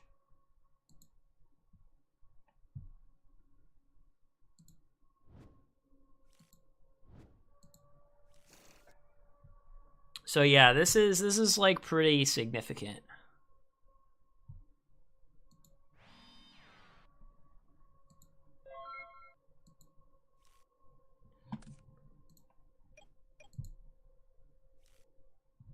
Well, because if I used Thunder Dragon, I would have had 7 and then I'd have to discard and I didn't want to do that.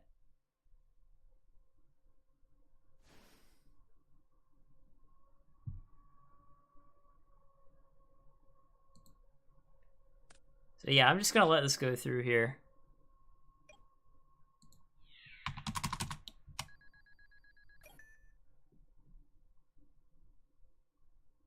I'll actually probably put that Thunder Dragon clip up on YouTube. Just because it's a very unusual play. And I think it's like something good to highlight. Sort of explain how like there's exceptions to every rule, you know?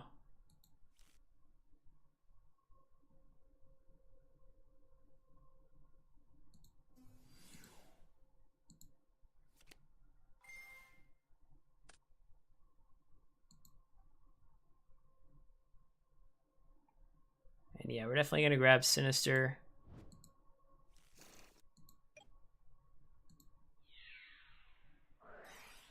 Yeah, we're going to get Mirror Force.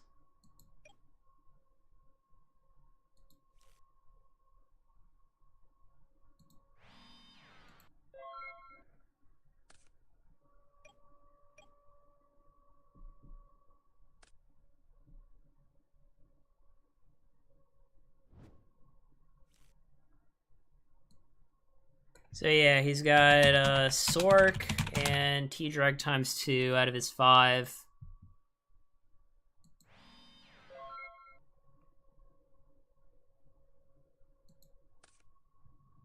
Oh, we have double Night Assailant?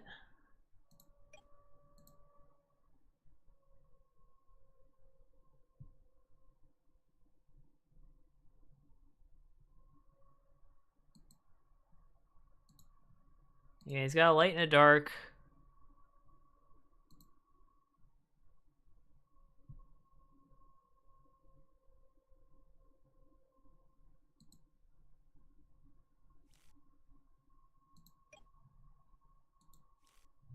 Just trying to think here how we're going to go about this.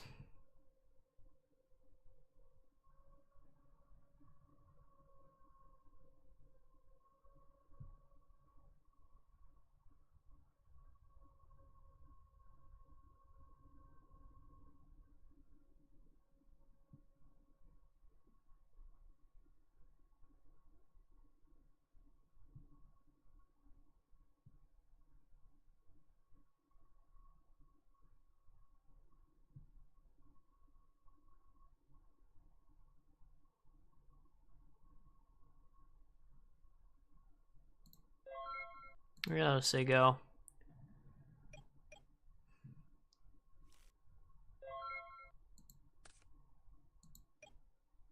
Oh, Drawing Ring's pretty nice.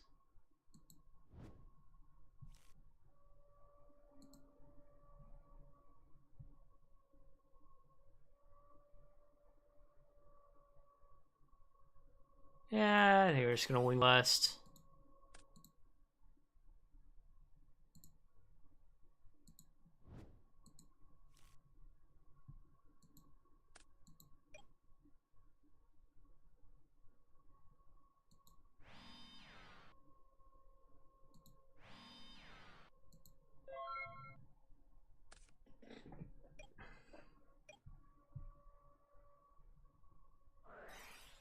Yep.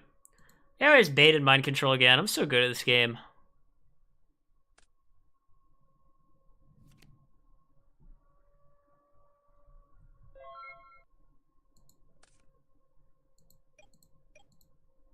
Yeah, 2 mind controls are gone. Probably doesn't have the third. Oh yeah, we already have Sinister. Let's see, we have 7 cards in hand. And again, this is a scenario like we don't really have to pot agreed because then we're at risk of discarding.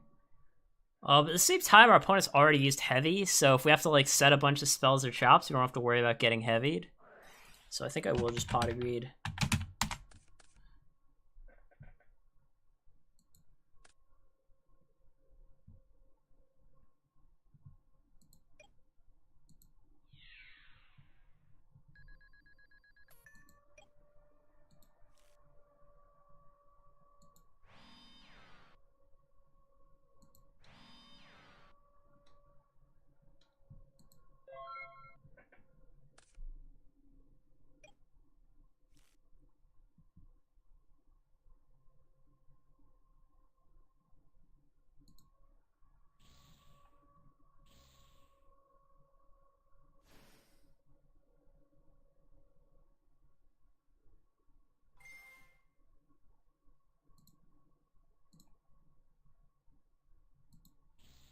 Yeah, I'll just let him do that. I mean, I could Torrential, but no need. We're just gonna like mind control and have it banish itself next turn. And he still has that Chaos Sorcerer from forever ago, too.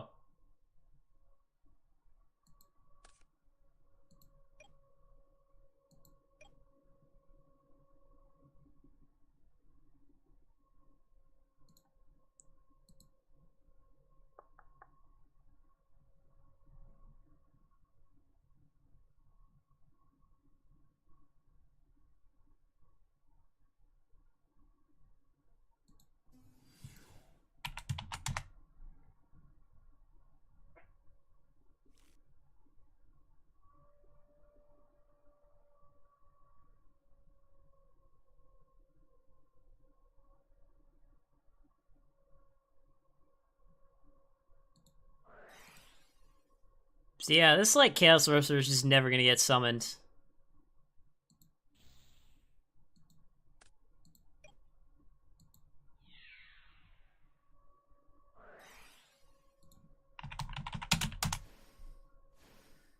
See, I attacked in a very specific way here. If he didn't go to the DD Warrior Lady, I was just gonna switch Night Assailant to defense. But by leaving it in attack, it gives us the option to kill the goat, which is pretty cool.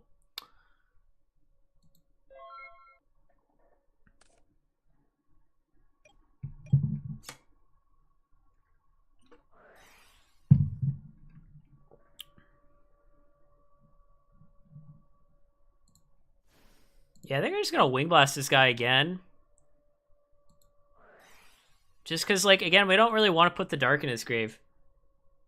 You know, we know he's got a Sorcerer in his hands. Yeah, he's got, like, a Sorcerer and 2 Thunder Dragons. Like, our opponent's hand is, like, absolute dog shit.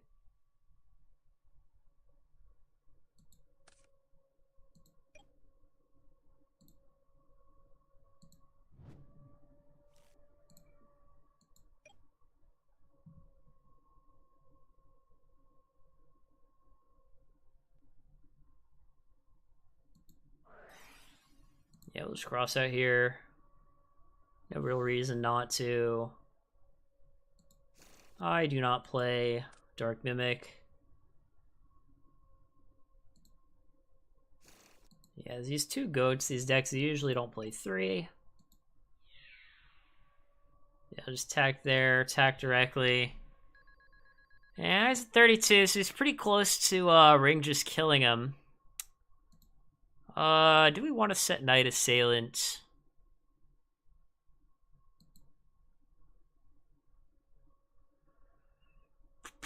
Yeah, probably.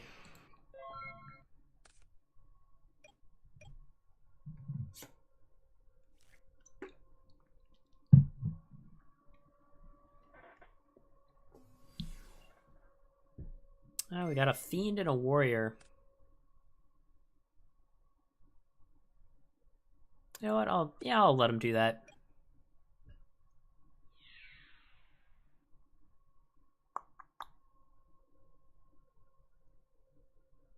Yeah, I'll let him do that too. Feeling in a generous mood today.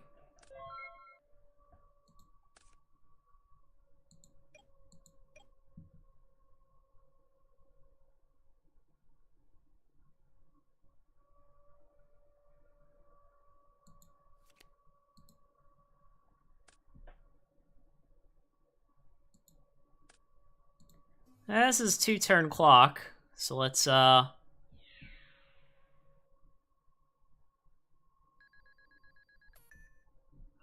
many books has he used? He has used 0 books. So we do not want to ring yet.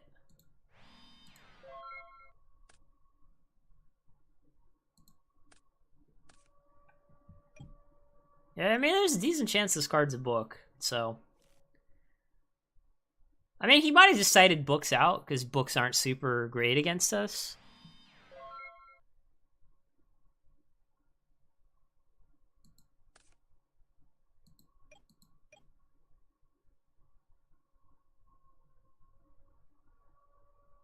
Yeah, we'll try to ring for game now. I don't know, just in case his monster's like Cyberjar. If he books here, we'll just flip our guy up and... Yeah, that's fine too.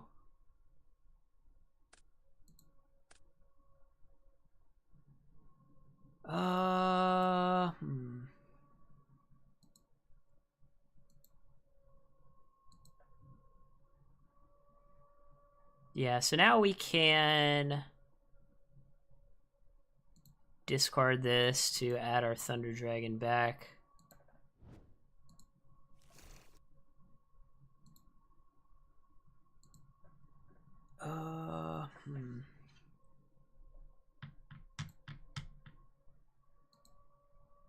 Yeah, this is awkward. Does he have any really super sick spells? He can get back heavy.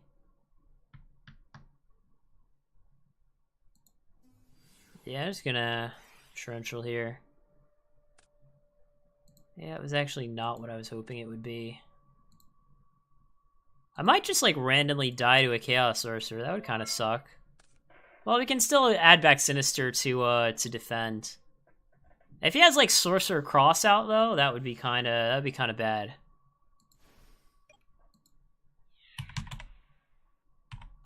This is awkward, because, like, if he had Faith, we wanted to torrential and kill it. If he had Tomato, we wanted to not torrential and kill it. So it's kind of like a 50-50, you know?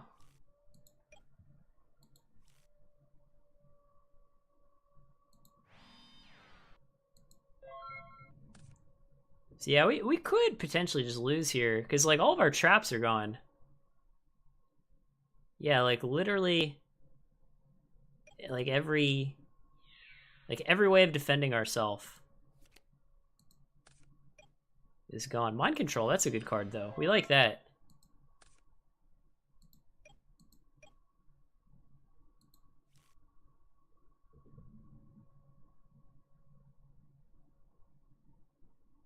Do I want to be sick and try to Mind Control the Faith? If one of his sets is Faith, it's probably the one that he just set.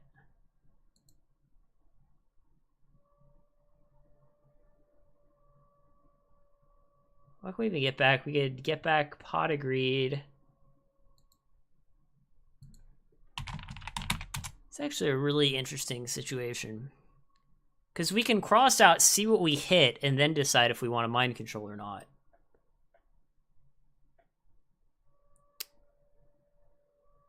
He kept his card set. What would he have that he would keep set? Like a Mimic level 1? That would make sense. Or, I mean, I guess, you know, could be Faith.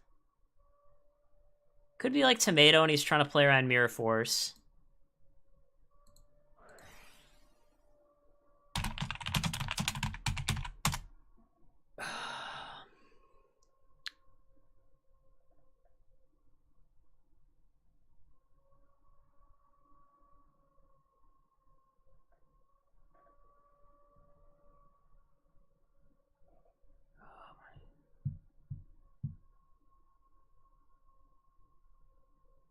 Yeah, we'll target this.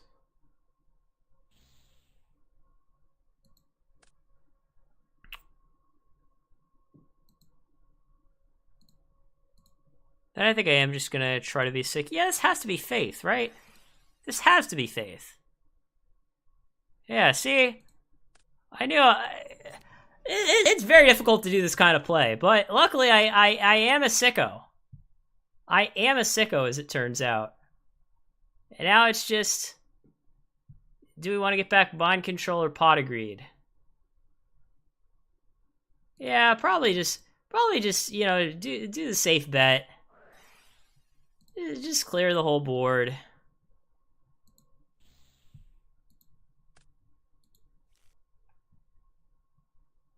Got 2 Book of Moons.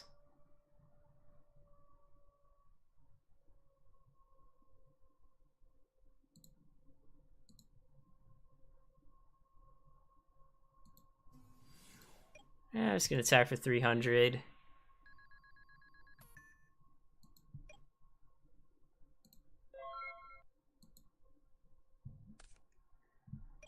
So yeah, he'd have to draw something really good here.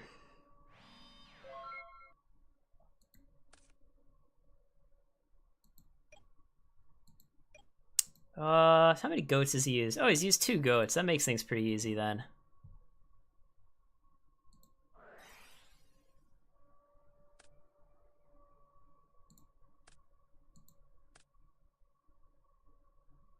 Do have a light and a dark, right? Yeah, we do.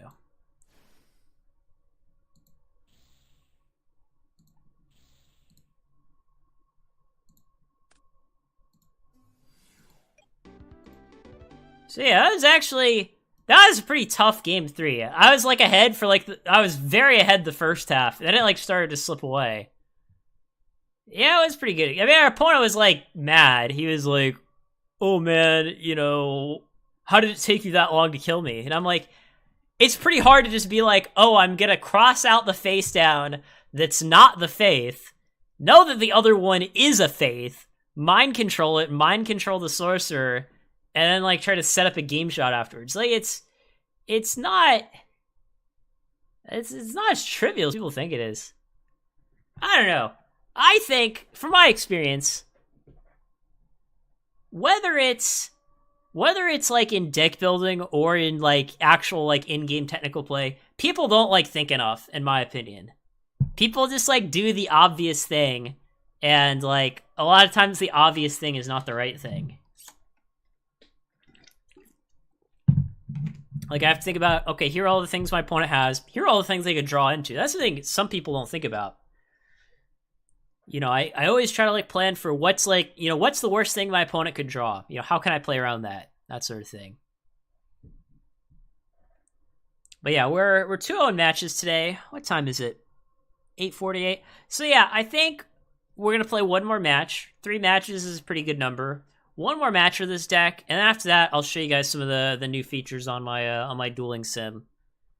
It's nothing, too revolutionary, just basic stuff, but we gotta start somewhere. Gotta start somewhere. Every week try to add a few new features, and then in a few months, maybe we'll be done, But yeah, I think this deck's pretty good. I had some choices that I wasn't sure about, but they've like all worked out. Like I wasn't sure about playing like 3 Faith, and I've been glad that I have. So like I definitely like that. Retirement is probably, I don't know. I mean, it depends. Because here's the thing, I'm guessing you probably read my blog, and it was kind of like I said in one of my recent blog posts. I don't have like a date in mind. I have a dollar figure in mind. So, I mean, if the stock market drops by like 50% tomorrow, well, I mean, not tomorrow because the stock market's closed tomorrow, but you know what I mean. If the stock market dropped like 50% next week, obviously, like, that would postpone my retirement a bit, right?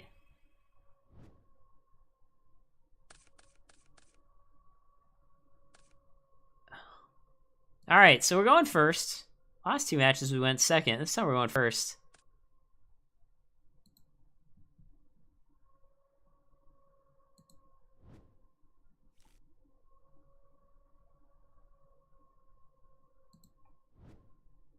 Do we want to set Faith turn 1? Because we can consider it.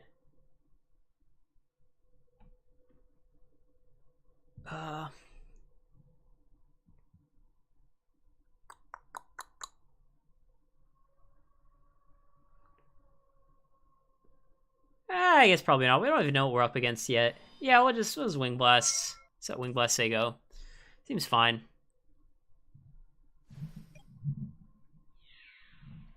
Does Yu-Gi-Oh help with stocks? I think it's more the other way around. I think stocks help with Yu-Gi-Oh! More than Yu-Gi-Oh! Helps with stocks.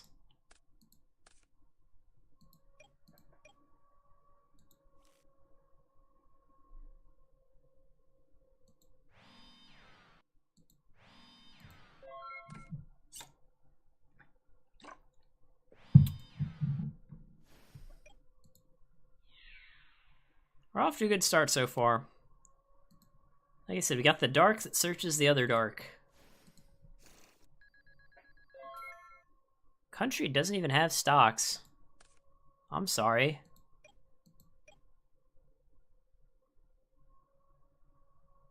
We can tribute Spy for Thunder Dragon, summon Sorcerer, but I don't think that's necessary.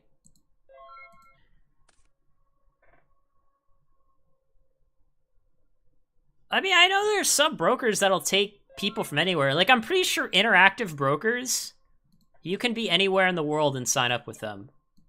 I'm like 80% confident that they take people from almost anywhere.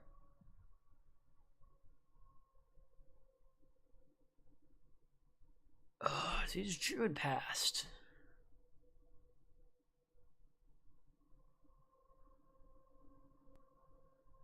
Yeah, just say go. We don't really know what we're up against yet. I mean, again, it could be almost anything. Oh, it's just another Thunder Dragon deck. And now he could tribute for Thunder Dragon and summon his own Chaos Monster. Yeah, it looks like that's what he... Oh, no, he's going to summon Jinzo. You don't see that usually.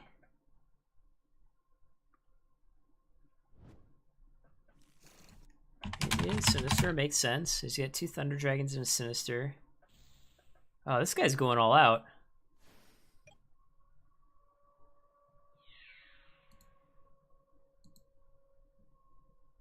Yeah, I guess I'll just let him kill both our guys. I mean, it puts 2 darks on our grave. I can't really complain.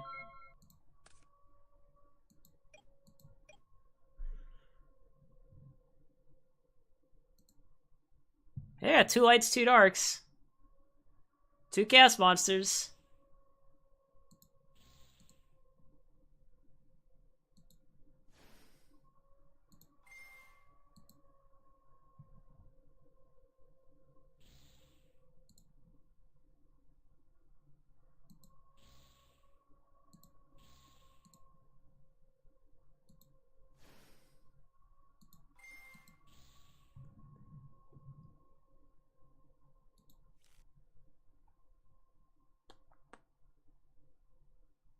Yeah, I have no idea why he didn't just ban us the second spy. Makes no sense. I tell you, if he has like return set, oh man. If he has return set, we're in for a rough time.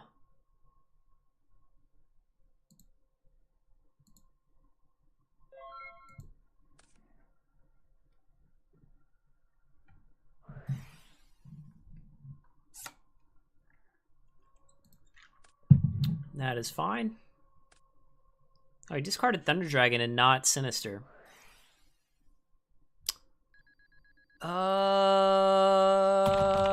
Thinking I'm gonna book. Especially since I got a bunch of faiths in my hand and I kind of want to be able to set them. So like, what's worse he could do? Yeah, I don't know what this guy's doing. I think our opponent is not a very good Yu-Gi-Oh player.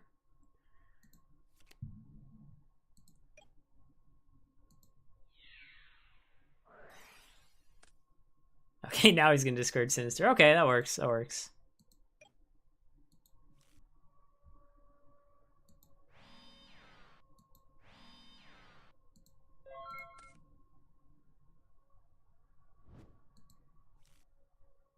Imagine if those Raigeki breaks had been in Phoenix Windblast. We'd have to redraw into Chaos Sorcerer 2 turns in a row with no lights, no darks in our grave. See, even when our opponent plays Raigeki break, like Phoenix Windblast would usually just be better. Wow, we drew all 3 faiths. That's a lot of faiths.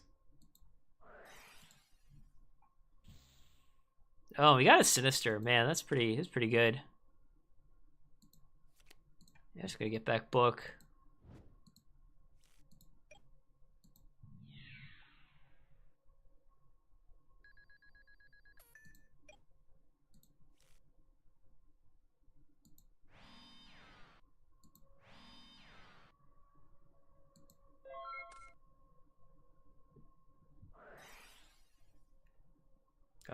Okay, I guess we'll book. He knew that we had book, and yet he still snatched our guy anyways. Yeah, I don't think this guy's very good. I don't think he's very good. I'm gonna go out on a limb and say, don't think this guy's the best duelist. And he knows we can get that cross out, and he's still setting monsters. I don't know what this guy's doing here.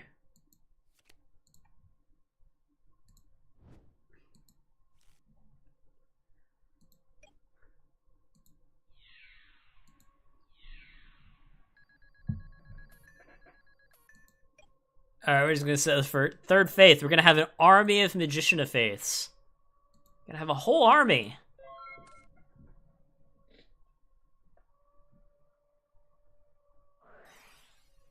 What does he even have? Oh, he has Thunder Dragon, okay. Forgot to pay 800. Okay, there he goes. Yeah, I'll just take this hit here. Yeah, calm down.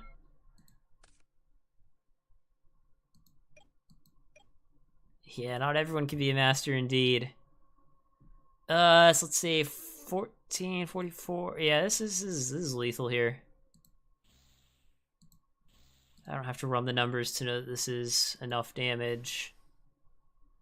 So yeah, 44 plus 16 is 6,000.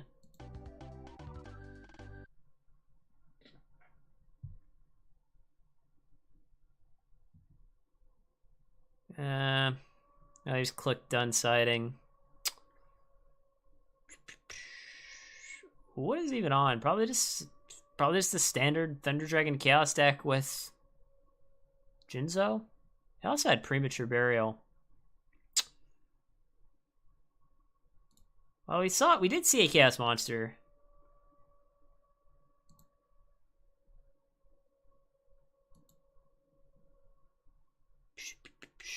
Yeah, Mind Control, we probably want that. Probably want a couple of those.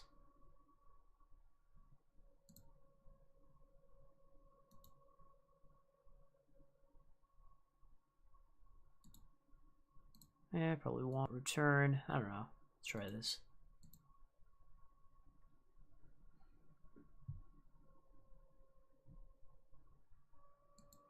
You guys are funny. We established he can count. Yeah, he is able to count because he did just concede right away. He knew he had enough.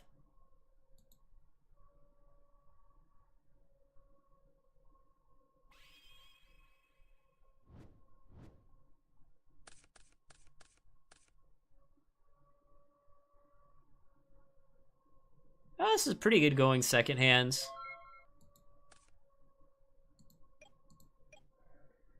We have Pot of Greed. Well, I don't think our opponent has Magician of Faith set, so I will not Mind Control. Definitely like that we drew Sinister, though. That's a good card. Oh, I forgot to side in the third Dekochi. I'm bad.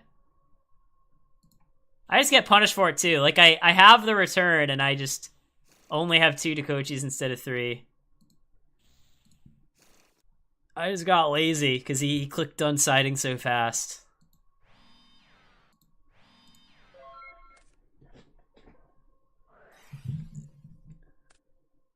Well, there goes our Faith. You have a pretty big banish pile, but returning a bunch of Magician of Faiths, you know, usually isn't super helpful.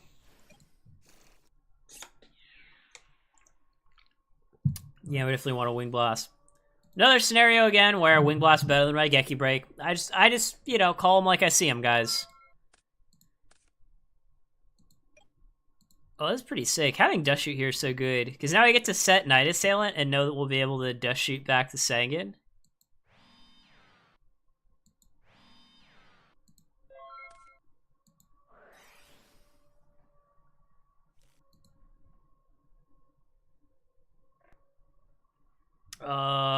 Yeah, I mean, we are going to send back the Sangan. Sinister, Sork, Suku, and return. He actually has returned himself. Interesting.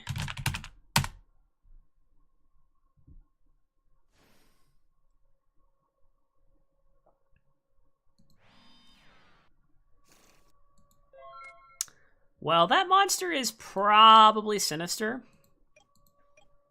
Oh, well now we've drawn Kaiku. Now we've drawn Kaiku. We're glad that it's Sinister. I mean, he does have return. Who knows? Maybe he even set Tsukiyomi. We'll see. Yeah, so now we'll just Kaiku. You know, banish that sucker.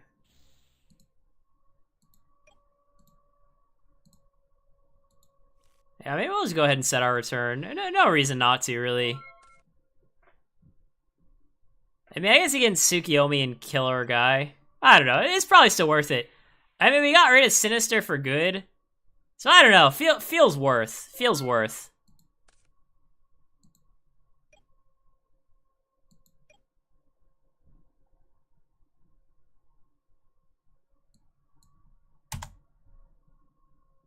Oh my god, I wish I just had a third Dekochi here. It'd just be such a different game if I remembered to side in the third Dekochi.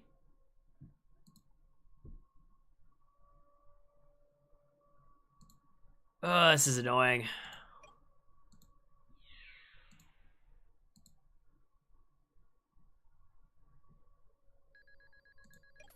I don't really want to, like, set or summon Sinister, because I might top deck Graceful or something.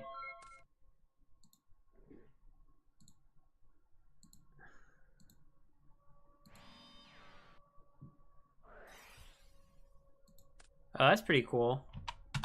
I didn't want these cards anyways. Oh, and now we have Duo. Hopefully he doesn't set all the things. Yeah, of course I set 2, because I was just like, well, we know he doesn't have Heavy, but then he drew it off the card Destruction.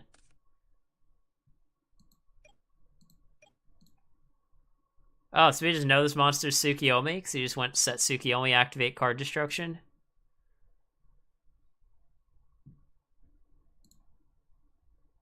Oh, hold on.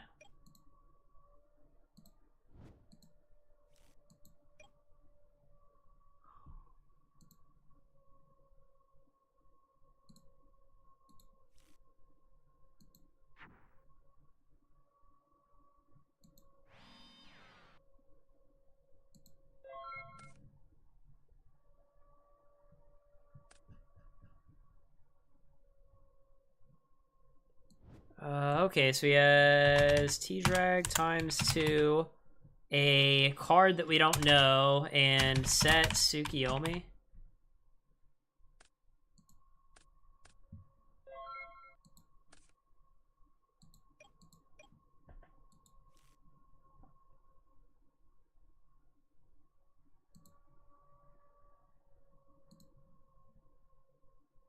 I mean, I'll just tech set Tsukiyomi, I guess. I mean, it's guaranteed +1.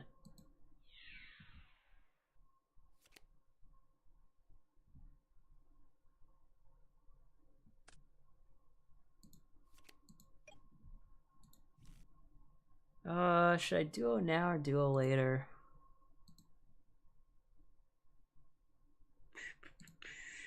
Oh no, he still has, yeah, his last card's Thunder Dragon, so yeah, there's no point in duoing yet. So yeah, he has 1 Thunder Dragon in hand. That's pretty good, I guess. Luckily my hand was like shit anyways. I mean, I could have set Dust Shoot, I guess. I don't know. It's like no one plays Morphing Jar anymore, so I just kind of like stopped playing around it. Maybe that's not the best idea. I still feel like we're pretty ahead, because we have like, yeah, we have like Heavy Storm, Thunder Dragon, 2 Chaos Monsters, right? Like, is there like any way we can lose here?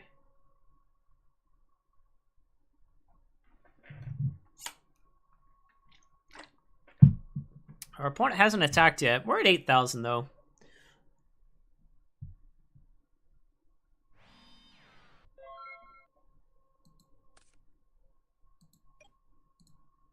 Yeah, we got 2 Darks in our grave, so yeah, I mean, unless he has like Goat Set, he's just dead.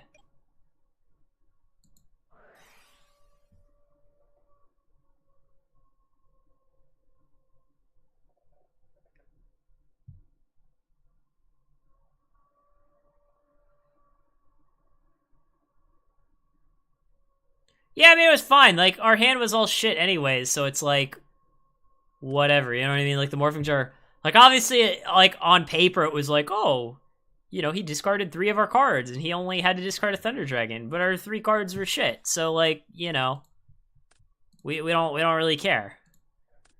If anything, like, his Morphing Jar just drew us into lethal, so, you know, nice Morphing Jar, buddy.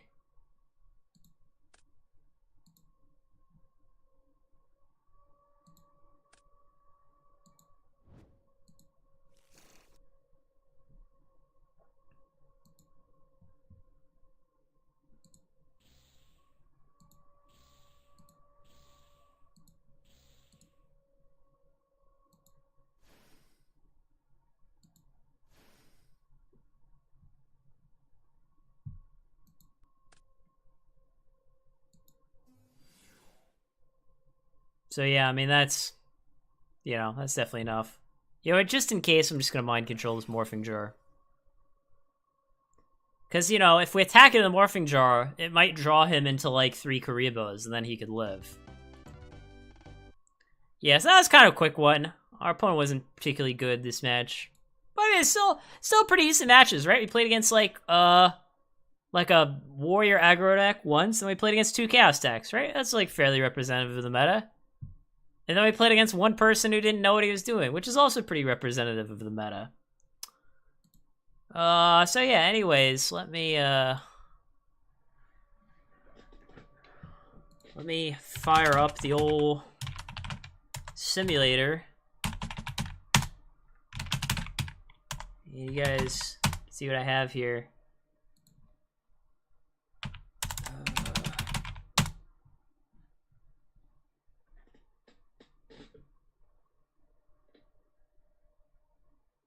Just take a sec here. I'll just leave up the deck list for those who missed it.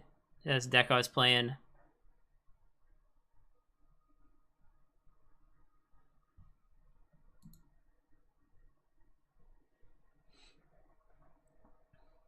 And yeah, I think it's pretty good. Like I said, I wasn't sure about like some of the card choices, but like they all worked out.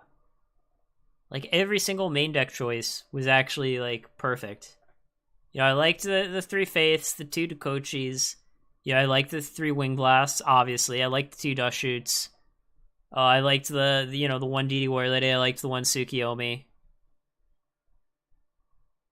Stein is basically like anti-combo. So against Reason Negate it comes in, against Empty Jar it comes in, against Library FTK it comes in. It can also be decent against Flip Control, because against Flip Control you get either usually you get King Dragoon. You can also get Fiend Skull, but I'm pretty sure King Dragoon's usually better.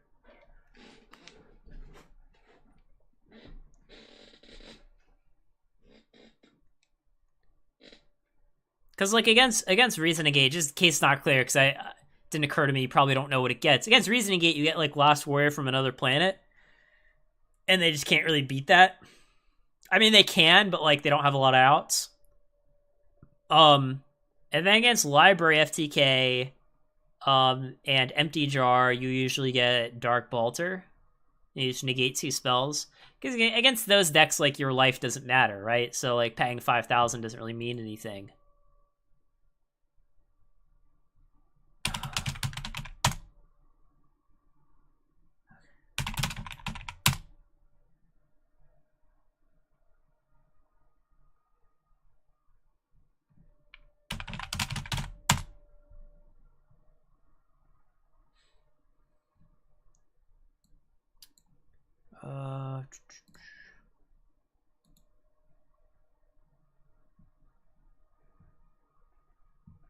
I mean, Kinetic Soldier is an okay side deck option, but I think it's kind of overrated.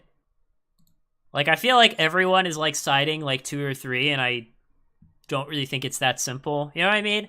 Like, that's what people have to realize. Like, I think too many people, like, think of this format in black and white. Like, is this good? Is this not good? And, like, obviously the answer is always, it depends. Like, what's the meta? What are other people playing? So, like, for example, I think, like, Warrior decks, if they start noticing a lot of people are siding Kinetic Soldier, they can just start maining Skilled Dark Magician, right? Because Skilled Dark Magician attacks over Kinetic Soldier, regardless of,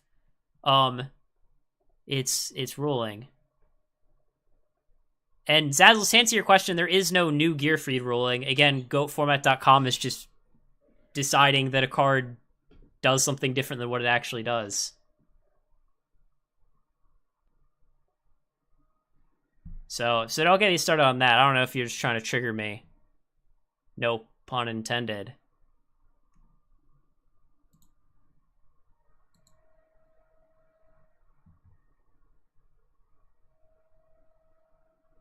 Okay, so yeah, we've...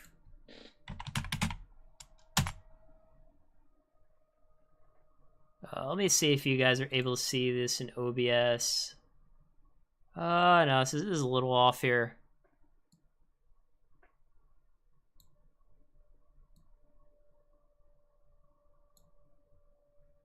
Let's see, hold on. Again, just trying to resize this so that you guys can see it in OBS.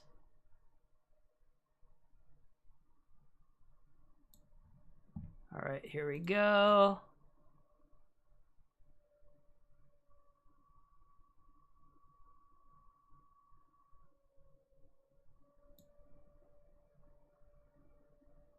And yeah, there we go.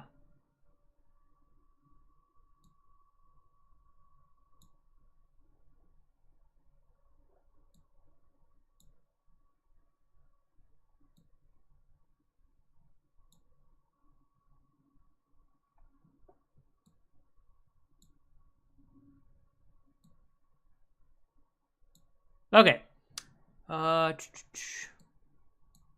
So yeah, so some new things to notice. One new thing, we got phases now. So you can either just click on them like this. Right now we don't have a real opponent connected, so they won't be able to switch turns. We also have more like hotkeys now. So like you can use the up and down arrow keys, like I'm doing right now, to just cycle through the phases. So that's pretty cool. We also got, we can, you'll notice life points. I might like move the position of these slightly, because this sort of toolbar is going to have more stuff like when this is done. But for now, we got our opponent's life points. We got our life points. We can do, minus, I don't know, 1,000. And it's got the sound effect. The sound effect's not like perfectly synced up yet, but like, it's obviously pretty minor. And it does change. So if we like sub 3, then the black bar is like halfway full. No, I mean, gear freed is a trigger effect, guys. Like, even before it got the problem-solving text, Konami changed the text before GOAT format and issued a new ruling that made it clear that it was a trigger effect. The difference is that in 2005, a lot of people didn't understand how trigger effects worked back then. But we're getting sidetracked here. So yeah, so you see life points work. We got a sound effect, that's pretty cool. I've also got these hotkeys for the chat now, so like instead of, you can do response, yes, no, thinking.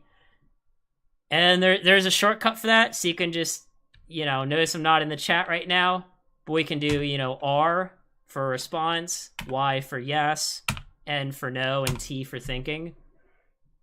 So yeah, so we got hotkeys on that. What else do we got? You notice that we got, like, labeled zones now? Like, I loaded this, so, there's one card in our opponent's graveyard. It's labeled with a 1. Extra decks are labeled. The deck is labeled. If we put, like, 2 cards in our grave, then it has the number 2.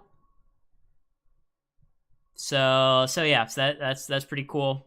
Oh, yeah, and then now we can actually, like, pull up the graveyard like this. So, I click the graveyard, and we do, you see it says viewing ACP's grave, and then I can take these cards, drag them wherever I want them, right? And then, once the graveyard is 0, it just automatically closes. Click on again, and to close it, we can either click the graveyard again, so it's, open, close, or we can just click up here to close. The extra deck isn't functional yet, but it does pull up right now it's just a blank extra deck. But basically, anytime you're, like, sort of searching any pile, it'll display here. So, right now the deck doesn't do anything. But, it'd be the same thing if you wanted to search your deck. The deck would display here. We also have, different sleeves now for both players. So our opponent, he's some sort of filthy casual. He has Xarian sleeves. We have these goat sleeves. So yeah, and notice when we give a card to our opponent, the sleeve stays the same, right? It doesn't, think that this card belongs to our opponent. It knows that it still belongs to me.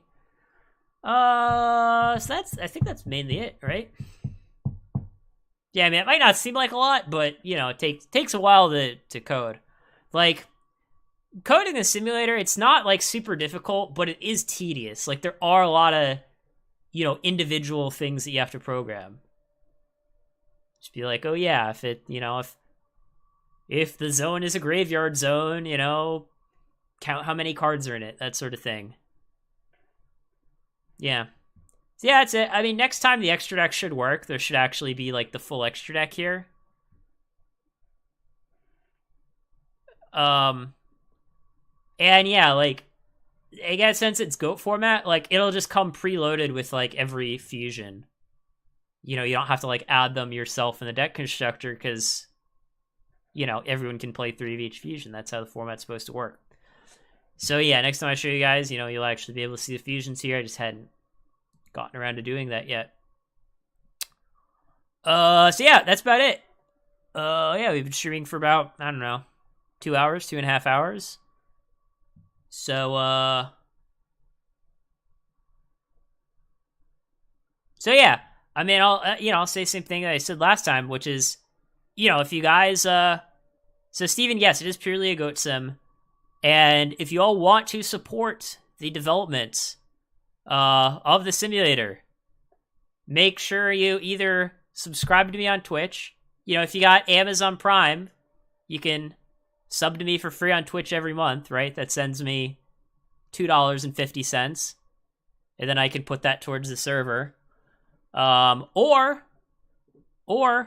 you can become a YouTube member. And if you become a YouTube member, that will also support development. It's $4 a month. I don't think there's, like, any way to get it for free.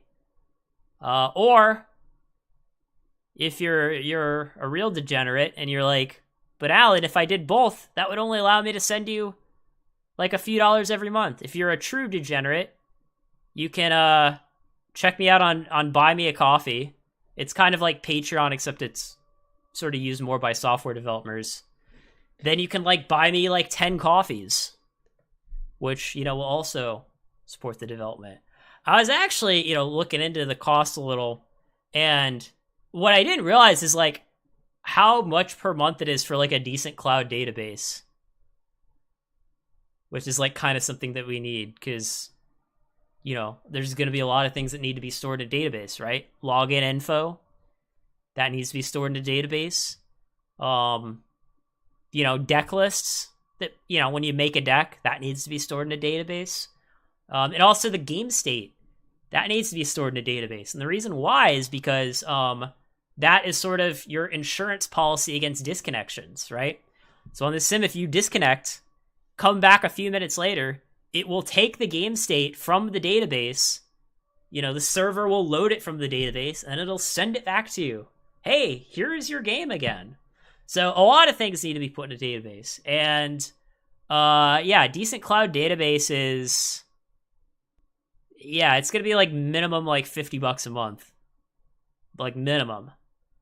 And obviously the more people that use the simulator, the more it will cost, because there'll be more reads and writes to the database. So yeah, I was trying to make the point that this isn't free, as it turns out. It is not free to just build a game and host it on the internet. Yeah, I mean, yeah, it's not just about saving space, but it's about focus, right? Because if I don't have to, like, add new cards to the simulator every month, because keep in mind, like, a lot of you guys probably think, like, oh, X Steven, he, like, never, like, adds new features to Dueling Book or whatever. Yeah, he never adds new features because he's using all of his free time adding new cards, right? So if I'm not adding new cards all the time, well, that means that I can take all of that time and put it towards, like, actually making the simulator better. right? I mean, there's going to be tons of sick features. Tons of sick features. It is just going to be the best simulator ever. You know, no one ever made a better simulator than this. No one will have. So yeah, it's going to be pretty cool. It's definitely going to be cool. And obviously, like, it's, you know, it's convenient because, like, on Dueling Book or whatever, you know, some people, like, it's not, like, yes, it supports Goat format, but it's not built for it. Like, some people don't know that, like, oh, if I want to find every card that's in Goat format, I have to, like, you know, click more options, and then I have to click Goat format cards, then I have to do search, right? A lot of people don't know that they can do that. So because of that, there's confusion about, like, what's in Goat format and how much, right? So if I'm, like, a new player to Goat format, I might not realize that I can play 2 Night Assailant, right? Because there's a 1 next to it. So, like, you'd be surprised, like, how many people Google what is the ban list for Goat format, right? So just basic stuff like that will be built into the tool. Like, you don't have to guess what cards are in the format. You don't have to guess what's banned. You don't have to guess what's limited. You'll just know. And, like, you don't have to figure out what to put in your Fusion deck. It'll be preloaded for you and all that stuff. And what I think is a pretty significant feature also is you'll be able to run a tournament in the simulator. I don't think there's any, to the best of my knowledge, someone can correct me if I'm wrong, but to the best of my knowledge, there is no Yu-Gi-Oh! Simulator currently, whether it's manual or automatic, that lets you run a tournament, take signups, take deck lists in the actual simulator, instead of having to, like, go on Discord, hey guys, tournament started, send me your deck list, and then in the middle of the tournament, someone could just change their deck list and you don't know. Like, you know, if you're a player at least, it might be pretty hard to know, right? You'd just be guessing because you don't have their deck list. So I think that's a pretty significant feature. I think that's one of the more important ones. And it's not super hard to do.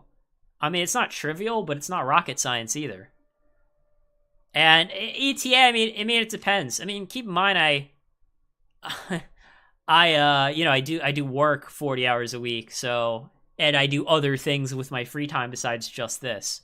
So, ETA, I would say more than 3 months, less than a year. That's like, and when I say ETA, that's like first version, you know what I mean? Like first version where you can make an account, you can make a deck, you can play someone. That's not like every single feature, right? Like, you know, being able to run a tournament in the simulator, yes, I do plan to do that. Will it be in the first version? Probably not. Even things like replays, is it going to be in the simulator? Yes. Will it be in the first version? Probably not, right? So yeah, like 3 months to a year is like all the basic features. And, you know, at first, you know, I'll have like a few people testing it out, right? I'm not going to like release it to the masses like all at once, you know? So I'll probably, you know, got to do some stress testing, right? Like first go around, it'll probably be like 12 people. You know, if that goes well, it'll be, you know, 24, then 36, then 50, then 100, you know, then 300, 500, 1,000, so on. So yeah. So yeah, that's it. That's it for tonight. I think I covered everyone's questions. So yeah. Hope you guys like the sim and will support it. That's about all I got to say. Yeah. Yeah, I mean, and it will, I mean, it'll certainly work on a phone to some extent. You know, that's another thing where it's like, in the first version, will it be amazing on a phone? Probably not. Will it work reasonably well on a phone eventually? Yeah, that's the plan. So yeah,